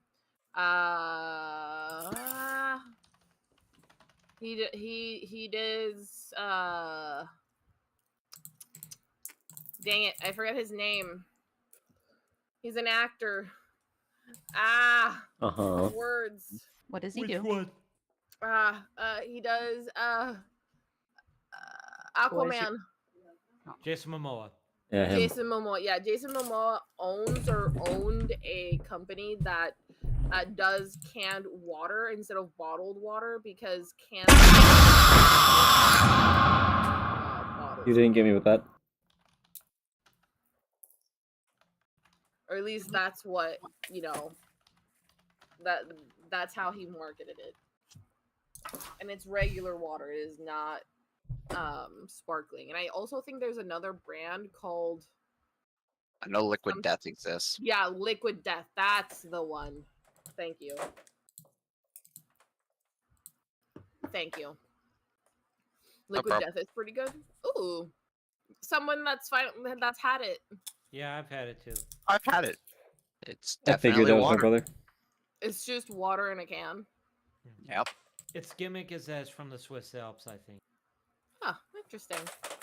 Well, it's listed as alpine water, but the thing is, it is a gimmick. It's water. It's good water, but it's water. Is Liquid Death just more expensive than other waters? Yup, water is water unless it's Dasani.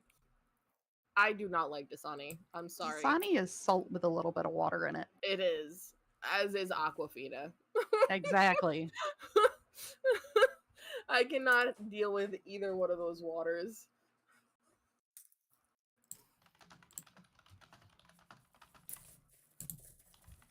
Okay then. I try to avoid anything nesty.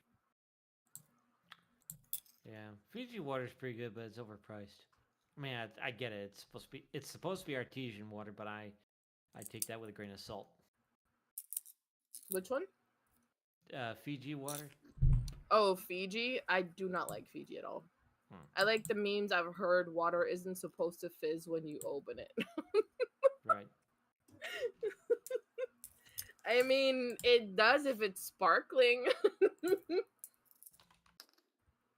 As mine is and does.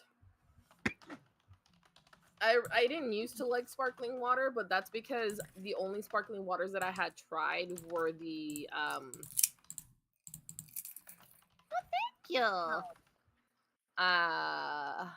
Dasani isn't sparkling and it fizzes. I've never noticed that. Now I'm gonna have to keep that in mind. Well, Dasani is, I believe, Pepsi makes that.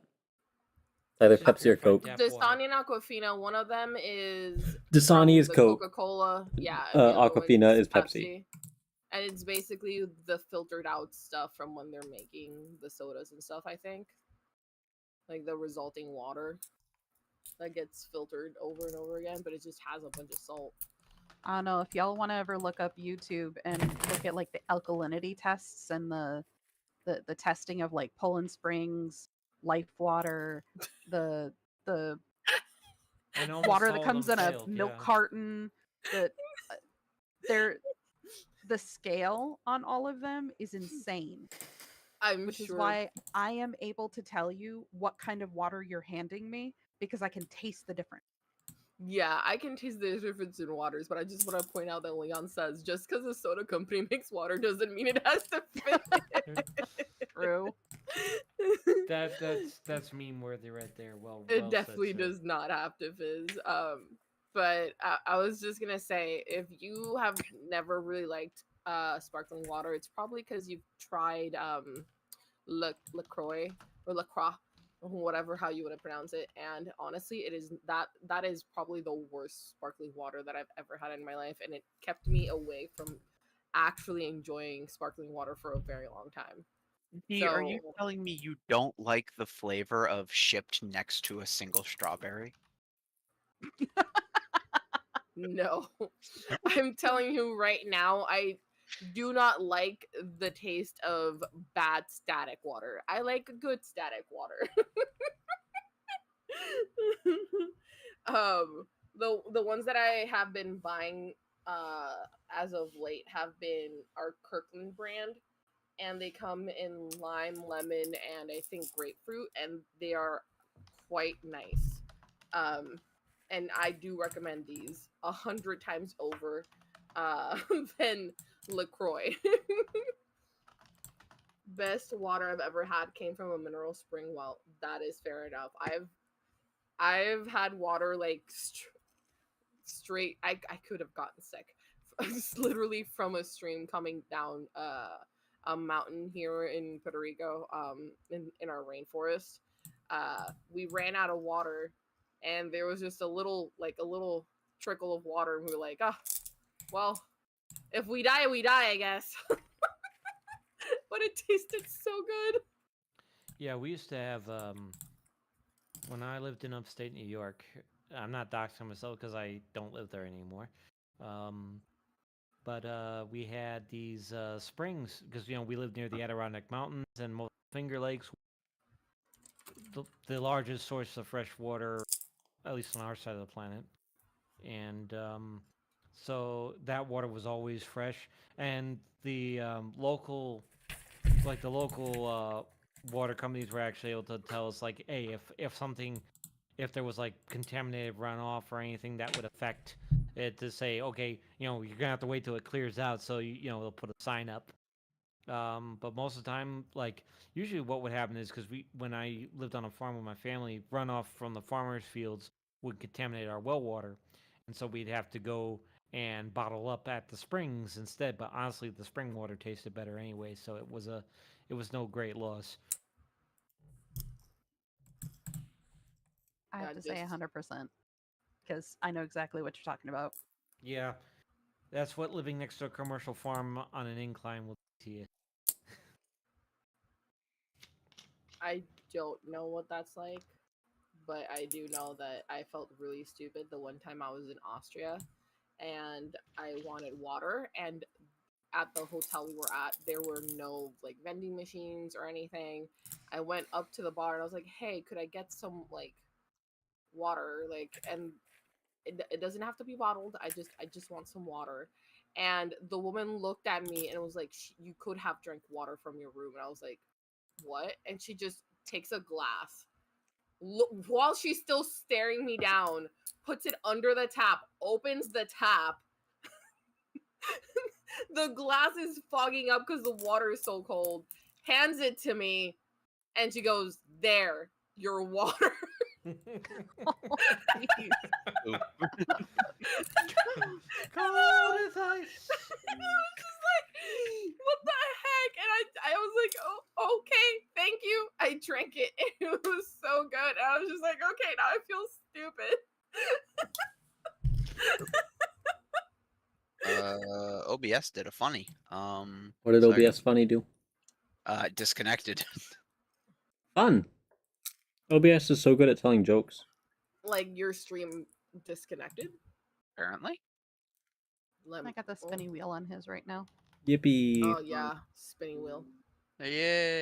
Okay, reconnection successful apparently.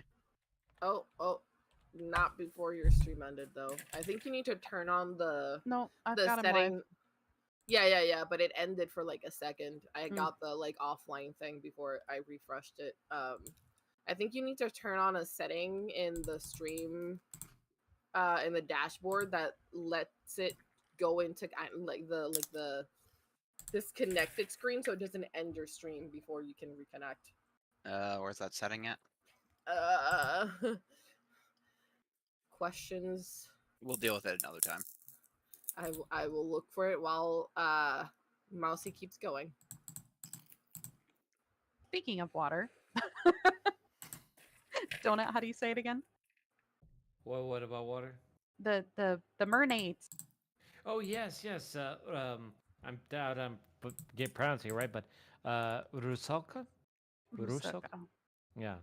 So in Slavic, goodness gracious, Slavic folklore, um, it is typically a feminine entity, often malicious towards mankind and frequently associated with water, and with counterpart in other parts of Europe, such as French, the Melsune, and the Germanic Nixie.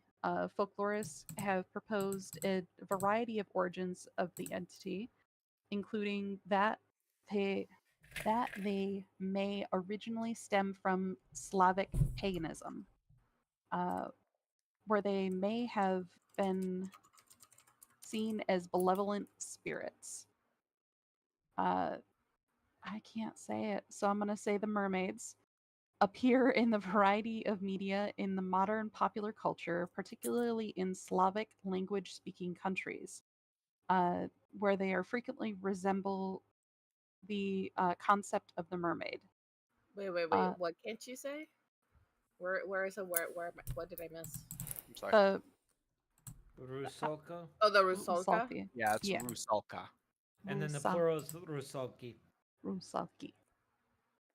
Mind you, I'm not speaking Russian, so I don't know. Gotcha. Here, I can Alright, send you so- a little cheat if you want.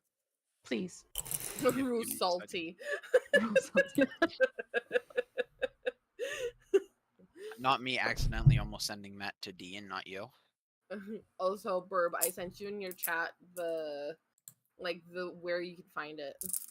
All right. The thing for the disconnect protection. Oh, thank you, Leon. Okay. Pat.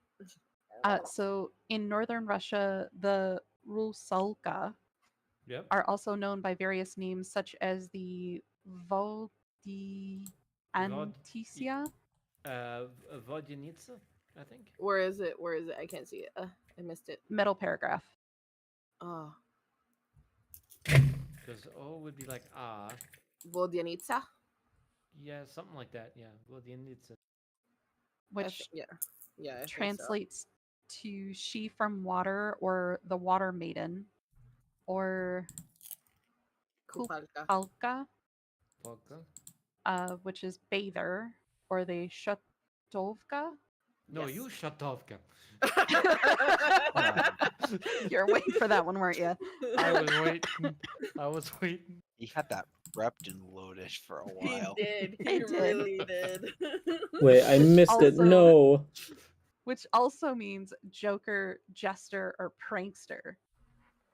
And the Lokotukala? Tuka? Los Los Kotuka? Kotuka. Yeah. I wish I could say that. Which means tickler or she who tickles. Okay then. So in Ukraine, the Rusalka was called Mavka. Yes. Those names were more common until the 20th century, and the word Rushalka was perceived by many people as bookish and scholarly. I'm sorry, Leon put in chat D is she who tickles.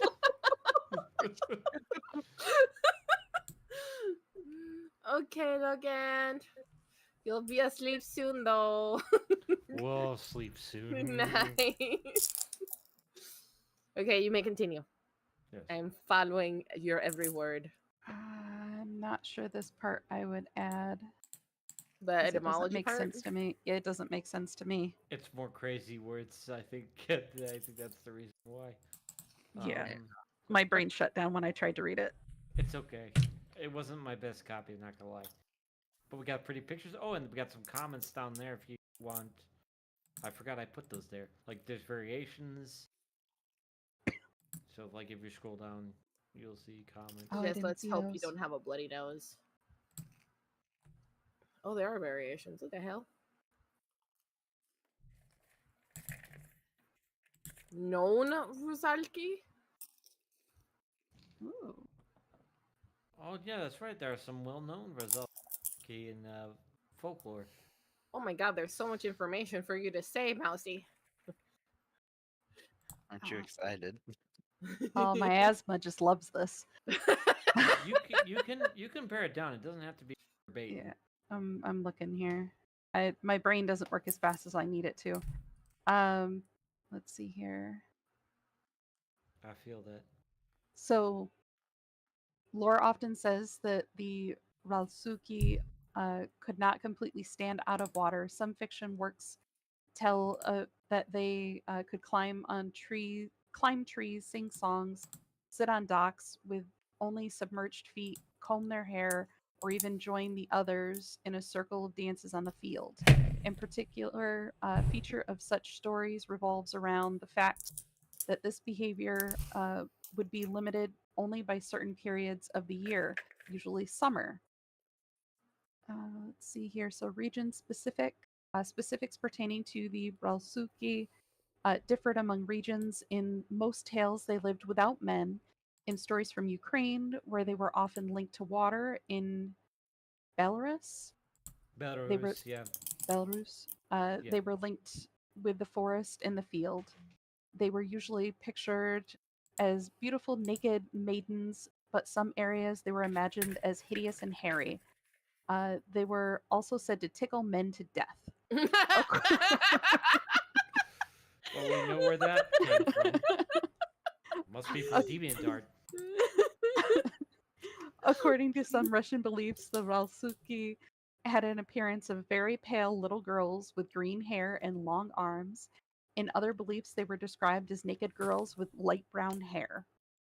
Okay, so we're going to completely ignore the fact that this is kind of describing me a little bit. Let's just move on from that. And the fact that Leon said DSU tickles, they tickle men to death. I am not a Rusalki. Yeah. I don't know. I'm just saying, D. I've never seen you and the Rusalki in the same room at the same time. Yeah. Ooh. True. Yeah. Then again, I've No. never seen a Rusalki, so Yeah. maybe I have. Maybe I don't know. I also, See? I don't mean to draw too much emphasis on it because I know pronunciation. None of us know how to pronounce Russian, at least as far as I know. Just be mindful, like if we sometimes flub, like Suki means something different in Russian, and it's mean. So just be careful if that ever slips with that, because I know sometimes Gotcha. you go bro Suki, and that's a bit different. Joke's on Oh, you, did I'm I not say that fluent in instead of Russian. Rusalki? No, Yeah. it's me. I've been Good. saying it wrong too. Yeah, it's. I mean, it's not the worst thing you can say in Russian, like, but it is. But Russian profanity is.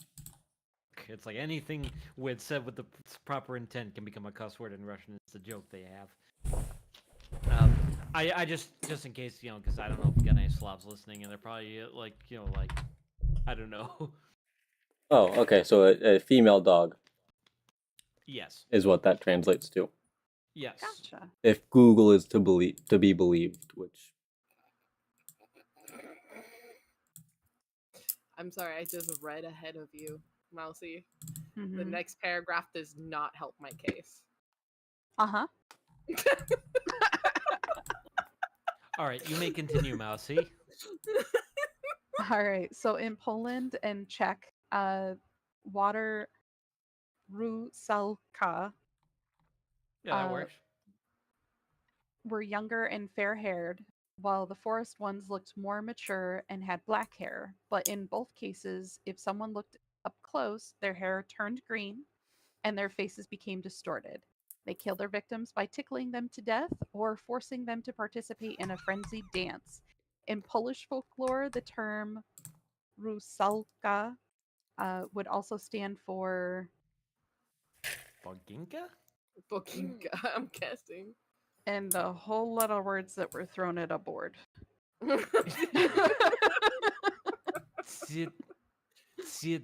Zitvozna? I don't know how you pronounce that. I don't even know where we're at. Pregnant. I don't know.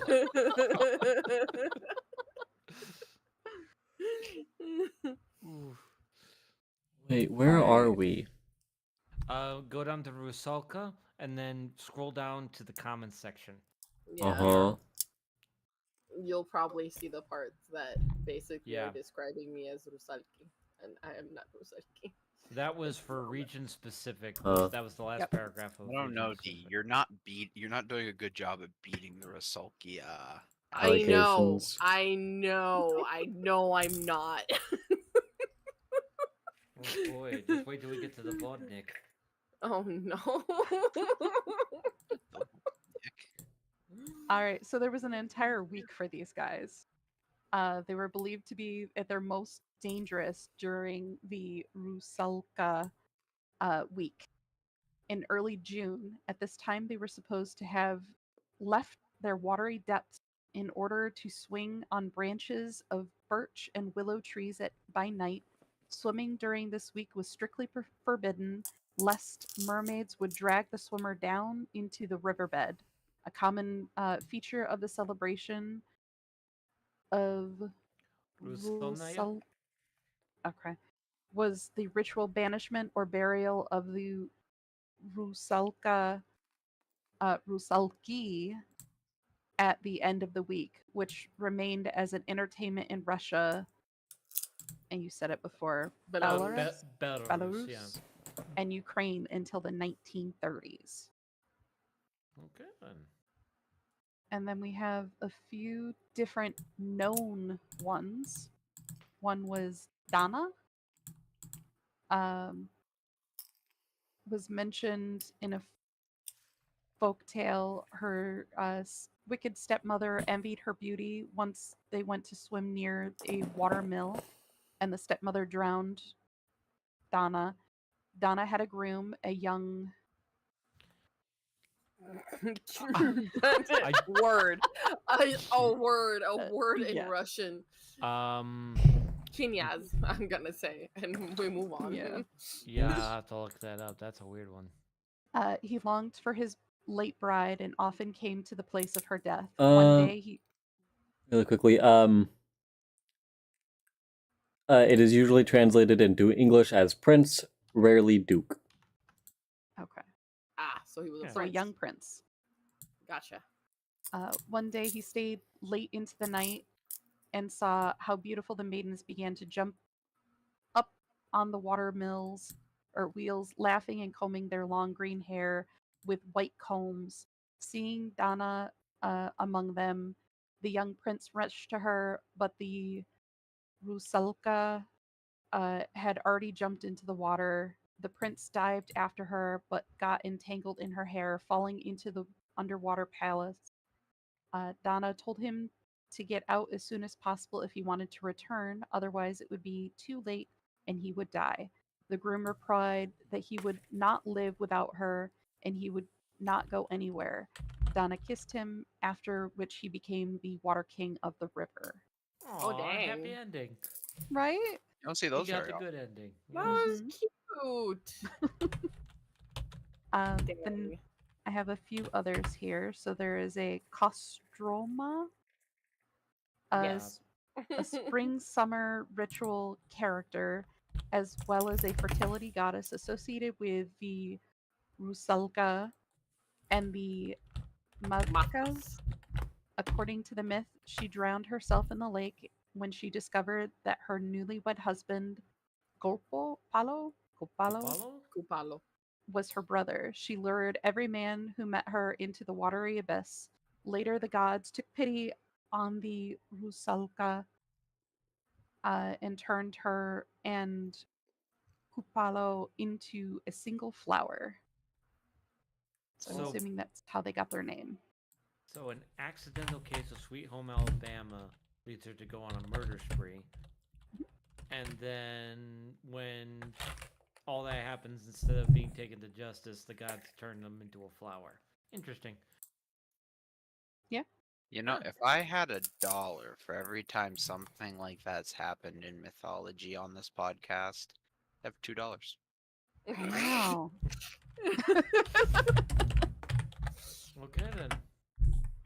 All right. So the next one is Marina, a young widow from the old Simbrisky. Simbersk, I think. I'm not sure. I think she said it right. Oh, yeah, maybe she did, actually. Sorry, Leg- my bad. It's okay. Legend who drowned herself in the river Volga out of love for Ivan Churchabi? and became a Rusalka. Let's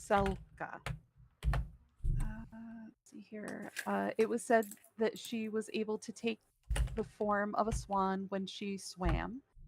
She was also spotted flipping boats among the Well, the annoying. named Volnok. Yay. Marina often sat on the shore, sadly looking at the house of her lover who married another girl. As a result, she managed to charm Ivan and take him underwater, where they began to live happily. Let's see here. Another one, Moriana. That's a pretty name. She was usually described as an incredibly beautiful but very tall maiden with disheveled hair and looked like a sea foam. Uh, Most of the time, she swam in the waters, taking the form of fish, and would come ashore only in the evenings. She also believed that to be the ruler of the sea winds. She would either be good or bad, eliminating storms at the first case and causing them the second. Sometimes the marine species of Voldis. Um, Vol, Where- Vodyanitsi. in the There we general were go. named after her. Yeah, if you need a break, you don't have to do the last one unless you want to. I'm gonna tap out. Okay. Okay. So I'll leave it up to you guys. Do you want me to finish it off for you, Mosi? Please. Okay. You finished the Moriana, right? Mhm. Okay. So I'm we're all the way going down on to origin. Okay, so origin and appearance. According to Vladimir Prop, the original Rusalka was an appellation used by pagan Slavic peoples who linked them with fertility and did not consider Rusalki evil before the 19th century. They came out of the water in the spring to transfer life-giving moisture to the fields and thus helped nurture the crops. In 19th century versions, a Rusalka is an unquiet, dangerous being who is no longer alive, associated with the unclean spirit. According to Dmitry Selenin, young women who either committed suicide by drowning due to an unhappy marriage, they might have been jilted by their lovers or abused and harassed by their much older husbands, or who were violently drowned against their will, especially after becoming pregnant with unwanted children, must live out their designated time on Earth as Rusalki. However, the initial Slavic lore suggests that not all Rusalki occurrences were linked with death from water. Also, thank you, Wrinkles. How are you? It is accounted by most stories that the soul of a young woman who had died in or near a river or a lake would come back to haunt that waterway. This undead Rusalka is not invariably malevolent and would be allowed to die in peace if her death is avenged. Her main purpose is, however, to lure young men seduced by either her looks or her voice into the depths of said waterways, where she would entangle their feet with her long hair and then submerge them. Her body would instantly become very slippery and not allow the victim to cling onto her body in order to reach the surface. She would then wait until the victim had drowned, or on some occasions tickle them to death as she laughed. It is also believed by a few accounts that Rusalki can change their appearance to match the tastes of men they are about to seduce, although Rusalka is generally considered to represent universal beauty, therefore is highly feared yet respected in Slavic culture. In most beliefs, Rusalki always have loose hair, which can be linked to Slavic traditions of unwedded maidens having unbraided or loosely braided hair, which once married is tightly braided and worn under a headdress. According to Dahl's explanatory dictionary, the expression walks like a Rusalka is applied to girls with unkempt hair. The hair of the Rusalka can be fair, black, greenish, or completely green. An important attribute of the water maiden is the comb, usually made from fish bones. I'll tell you, 10 minutes? Okay. I kind Time of out. like the folklore behind that one, actually, because with exceptions, most of them were a lot more wholesome. Mhm. Do you know? It just, to me, it seems like the Rusalki or Rusalka, unlike in other folklore where the woman is not only has a tragic end because she's been wronged, but she's also then punished for what she's done instead of just like accepting uh everything that's happening to her. Right. It seems like they're like, you know what, you get revenge, you get to sit here and lure these horrible men until you are satisfied and you are happy. and you can move on. And that's actually pretty refreshing. Mhm. That It is first like one, your feelings are valid. yeah, that first one definitely I think was probably still the favorite because it was like rather than being like, oh, that this person's horrible or that person, it's more that they both realize, hey, we're from two different worlds, but we can't go without each other. So that one, I'm just a sucker for that kind. That's probably why I'm drawn to. Yeah. I'm a romantic donut. I'm sorry. No, I agree. It is very cute. Aw, Now you're a sweet donut. he is a very sweet donut. His he's at least 28 grams of sugar. Have you ever seen how many grams of carbs are in most pastries? Oh Lord, you would choke. Okay. Probably. To give an On that example, note, though. go ahead. Yeah. Oh, sorry. No, no, no. You can continue. Well, like in a pack of Pop Tarts, it's like what, 78 grams of carb in a single pack. So I like, don't remember. it's You might it's a be lot. correct. Carbs get basically the thing is because carbs get broken down to sugars, which get stored as fat, and that's basically what happens to it. Wet flour, baby. Wet flour.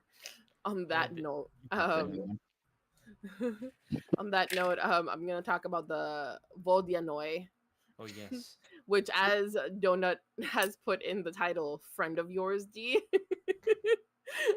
In Slavic mythology, Vodyanoi, um, is he from the water, is a water spirit. In Czech or Slavic fairy tales, it is called Vodnik, or in Germanized form, Hastermann, and it is considered to be the equivalent creature of the Wassermann or Nix of German fairy tales. In Ukrainian fairy tales, it is called Vodyanik.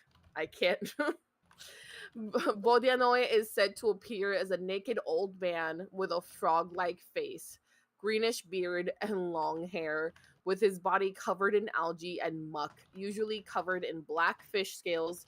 Consequently, he is often dubbed grandfather or forefather by the local people. He has webbed paws instead of hands, a fish's tail, and eyes that burn like red hot coals. He usually rides along his river on a half sunken log, making loud splashes. Local drownings are said to be the work of the Vodyanoi or the Rizalki. When angered, the Vodyanoi breaks dams, washes down water mills, and drowns people and animals. Consequently, fishermen, millers, and also beekeepers make sacrifices to appease him. The Vodyanoi would sometimes drag people down to his underwater dwelling to serve him as slaves. It is believed that Vodyanois have a ruler, the Tsar Vodyanik, or the Vodyan Tsar. He is described as an old man armed with a club who can rise to the sky sitting on a black cloud and create new rivers and lakes. No comments? No commentary? No commentary about the old man with a frog face? I've been No? muted. Okay. Isn't that There- just like there your are- dad or something? Huh? I said, is that like your dad or something? Grandpa. How dare. Grandpa. Sorry. How dare. Abuelo. Abuelo. So apparently there are some companion spirits. One of them is the Bolotnik, which is the owner of the swamp. He is often considered a relative of the Vodyanoi and the Leshi. There are many descriptions of him, but most often he was imagined as an old man with long green beard and his body covered in fish scales and algae. The Bolotnik is dangerous, and he would pose an especially huge threat to those who play shepherd's pipe at night. I don't know what shepherd's pipe is. In order to lure the person to the swamp, he would parody the sounds of various animals, create wandering lights, and grow intoxicating plants. This spirit is often said to be a loner, although in some beliefs he has a wife, a bolotnitsa. And then it says Vodyanitsa, which is a beautiful green-haired water maiden, and she's often said to be the wife of a Vodyanoi. This spirit sometimes appears in the form of a golden-finned fish or a white swan. Vodyanitsi prefer forested lakes, mill ponds, wells, and less commonly seas as their habitat. They are considered harmless spirits, although sometimes they tear the nets and spoil the millstones. The sea Vodenizi are more aggressive than freshwater ones and are dangerous to ships. According to some beliefs, the main difference between the Vodenitsa and other water spirits is that she is a baptized drowned girl. The term is often used as a synonym for Rusalka. So they're connected. They're relatives. Hey, neighbor. And that's it. That's all there is about the Voldianoi. Okay. I was thinking, Burb, if you wanted to do a brief one on Russian fairy tales, because I know the like we said, Rabbit's doing a Leshy.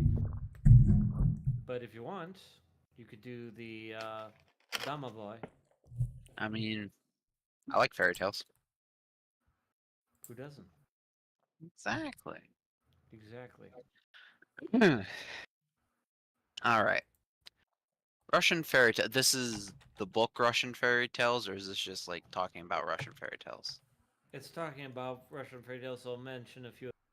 Like, because I know that you had a few that were more in depth in your own notes, but Yep. I think this one more briefly mentions a couple of ones. Okay. I think it even lists one that you had. Yeah.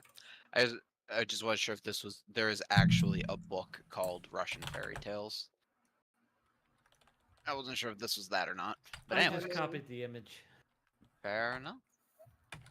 All right, so Russian fairy tales. There are more than 600 Russian fairy tales, some prominent examples being the tale of Tsar Sultan, the death of Koshchi the Immortal, Valissa the Beautiful, which more on that when we get to Baba Yaga.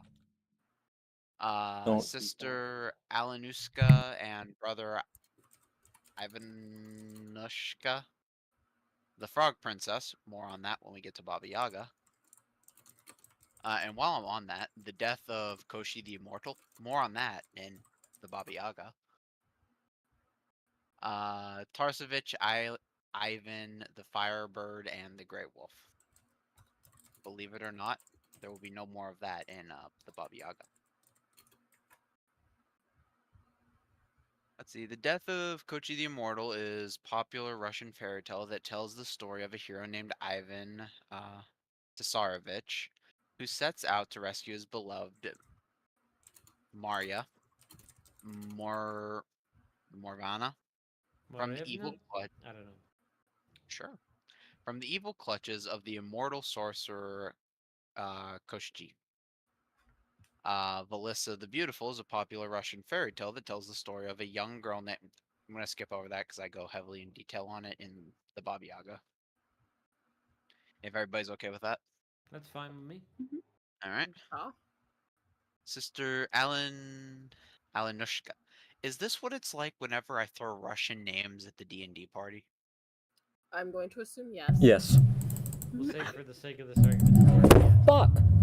Because I was gonna say I don't know yet because sadly I have not yet experienced a D&D game with you and I want to change that at some point. I was Fair talking enough. about that earlier today. I was really sad. Yeah. I guess that was more for Rabbit because I did that the other day. Can't remember Fair his enough. name. I can't. Anyways. Alenushka and brother Ivanushka is a classic Russian fairy tale that tells the story of two siblings who go on a dangerous journey to find firewood for their family. The Frog Princess is a popular fairy tale found in multiple versions and various origins. It falls under type 402, the Animal Bride, in the Arnie Thompson Index. This includes other tales with similar plot lines from different countries. You know, Brother Bear. The tale The tale tells the story of a king or an old peasant woman who desires to see their three sons married. The eldest two princes, however, fail to marry a bride despite their efforts, while the youngest one manages to win the love of a talking frog or toad by promising to be her husband and to bring her to his father's palace. which I'm sure a lot of us are more familiar with the European inverse, where it's a princess that finds the prince frog. I am very sorry to my chat for that noise. That good? Hmm? That good, huh? My mic fell. Ah. Tsarevich Ivan the Firebird and the Great Wolf is a popular classic Russian fairy tale collected by Alexander Afanasyev in his volume of Russian fairy tales. I think that was all I had for that one article. Let's see here. If you want, you can do the other brief one on animals, and then you can. Oh, bring he's rabbit actually in. open. What's up? The one on animals? I just gotta Yeah, find it. it's right underneath the Russian fairy tales one. Animals. Alright. Animals occurs alongside human characters as well as alongside other animals. Some of the most common animals found throughout many folklore or folk tales and Russian fairy tales are foxes, sheep, goats, roosters, bears, and wolves. These animals are sometimes given human qualities. Question for the chat. Does anybody know what the literary term for that is? Personification. I think. Wait, which part? Animals being given human qualities.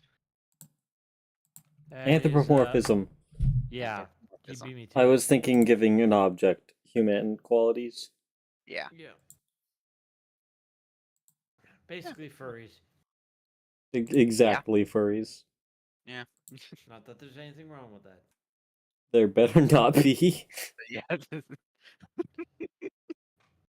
How many of the people in here are animals? I mean, I'm a donut, so I'm honestly indifferent. I'm gonna say 3. 1, 2, 3. Yeah, 3. Well, there's a goose. Oh, yeah, I forgot Lethal was in here. Peace was never an option. Yeah, no, because 1, 2. I'm counting you and me as halves. Why am I a half? Why are you at? Yes, yeah, you're a half. But I am very much an oddity. I do not identify as one. Fair enough. I just don't like my face, so I figured I'd put something cute on the screen so that people could look at it. I was gonna say, why am I a half? And then I remembered I'm a bunny guy. See, I like how Mousy did the exact opposite of what I did. What I went don't like cute? my face, so I just put something horrifying on the screen. I mean, it's kind of cute in its own way, in a Lovecraftian kind of way. It is adorable. Yeah, you failed Yeah. at making something spoopy. Apparently. I just want to like how like when you give like those really soft like 1 or 2 finger head pats to a bird, and they Mhm. just get all cuddly. Like that's what I want to do with that mascot. Fair enough. I mean that in a very appropriate manner. Don't get. I wanna preen your feathers. I was just thinking that. I'll let Mousy. I'll let you do that.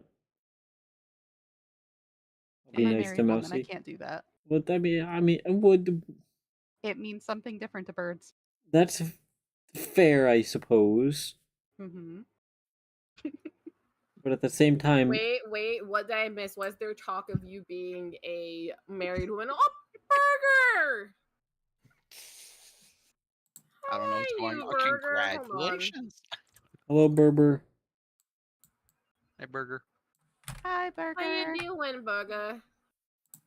Don't know if I've ever met Burger, but how you doing? I don't know if He's I've good ever peoples. met Burger, but how you doing? Thank you for lurking, Winkles. Oh, so what'd you say, Wanna Mousy? the wrong things. I gotta look.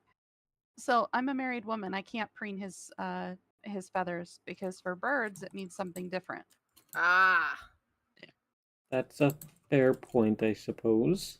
So Yeah. to clarify to everybody that is in here at the moment, Burger is a Finnish burger. Really? Mm-hmm. Cool. What has he got on him? I don't know. You're gonna have to ask him yourself. A Hey, Burger, burger. what are the toppings? Lethal burger. No, a burger is not an animal. What? I mean, it was. It was, but it's not anymore. That'd be like asking if I was gonna say that'd be like asking if ketchup's a fruit, and then I remembered in the past is. schools were like, yeah, we're gonna qualify this ketchup as a vegetable. So technically, no, ketchup's not a fruit; it's a vegetable. I mean, tomatoes are in fact. Is a dead fish still a fish? But the difference is that the burger has been processed into something else. That's what Burger said. He was an animal. Yeah, exactly. But Lethal brought up, is a dead fish still a fish? No. it's But Worcestershire yes, sauce. a dead fish is still a fish, but a burger So is not there's a cow. So at least reindeer and cranberries in Finnish burger. Neat. There's haw and haw. Wait, Reindeer. Yeah, wait. Only Sami can eat reindeer, That- though. Well, they can. No, only Sami can hunt reindeer. Never The mind. fuck is a granberry? is, I don't know, but sounds cool. is that like The a place. cranberry? Like, what is a cranberry? Hold on. Now I need to go look because Berber's always It's a last name. talking There's a about food and making human. me hungry. There is a human in the burger, Well, It is a that cranberry. or a No. town. Is it? No. Yes. Granberry. we have I mean, lost the plot. I mean, We'd lost gran it a is an while alien ago. Species in Star Wars, so are cranberries like? No, I don't want to think about that. It's a berry that grows in your something. Yeah, it's a cranberry. Yeah, I was right. Cranberries in Finland? I thought it was too What? cold. Huh? They grow in water. What do you mean? Okay, I still thought they had to grow in like a warm-tempered environment. Cranberries are a winter thing. Yeah, they're winter fruit. Are They're they? frequently I didn't know found in Why do you frozen- think every winter they're like have some cranberries with your turkey, or like some cranberry whatever? I'm That's hoping my fall. brain is correct in the association. You know that there's a heavily association to cranberries and spiders. Yes. Interesting. He's so freaking cool. Wait, So- is Are there there this spiders what? in my juice? Spiders and cranberries are heavily associated.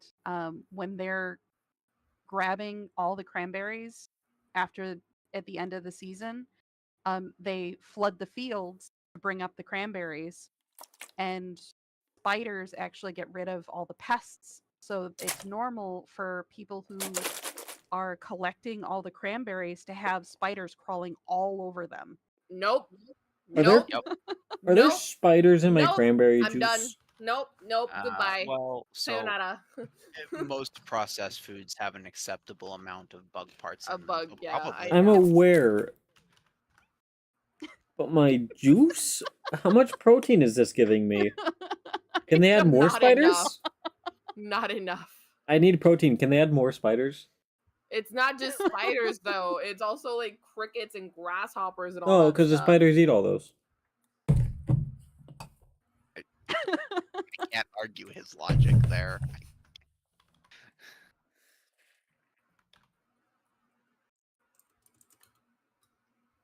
My logic is undeniable.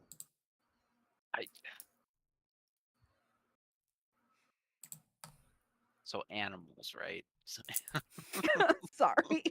So back on track. how did we get here? We blame Burger. Anyways, these edibles are sometimes given human qualities, including the ability to speak both with other animals as well as humans. They have the same emotions as humans, and they're given human qualities such as wit, humor, slyness, and at times stupidity. The characteristics of these animals have persisted throughout time. Foxes. I feel like I just got reminded of a stupid ass fucking meme. Anyways, moving on. So, foxes are often portrayed as witty females. Foxes in Russian fairy tales would often trick their counterparts. This can be adult humans, wolves, roosters, and even bears.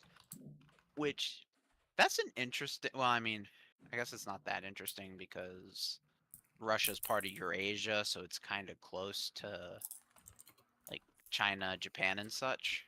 But a lot of the times you see like the kitsune, being really clever, tricky foxes, often portrayed as females. It's an interesting thing to see in multiple cultures. Roosters in Russian fairy tales, the rooster is associated with the sun, as well as good fortune and fertility. Hens often laid golden eggs and made their owners rich. Russia, a culture resource guide, roosters can be found all over many household items. And often, when there are two roosters within their heads together, it was as a wedding gift to wish the bride and groom a good marriage. Um, Going on to bears, according to Russia, a cultural resource guide. Its Russian name, Medved, means one who knows where the honey is. It was an ancestor of the Russian people and is friendly. Oftentimes, people will be changed into bears as punishment or will often appear as a wise old man. The bear symbolizes strength, power, might, warmth, and protection.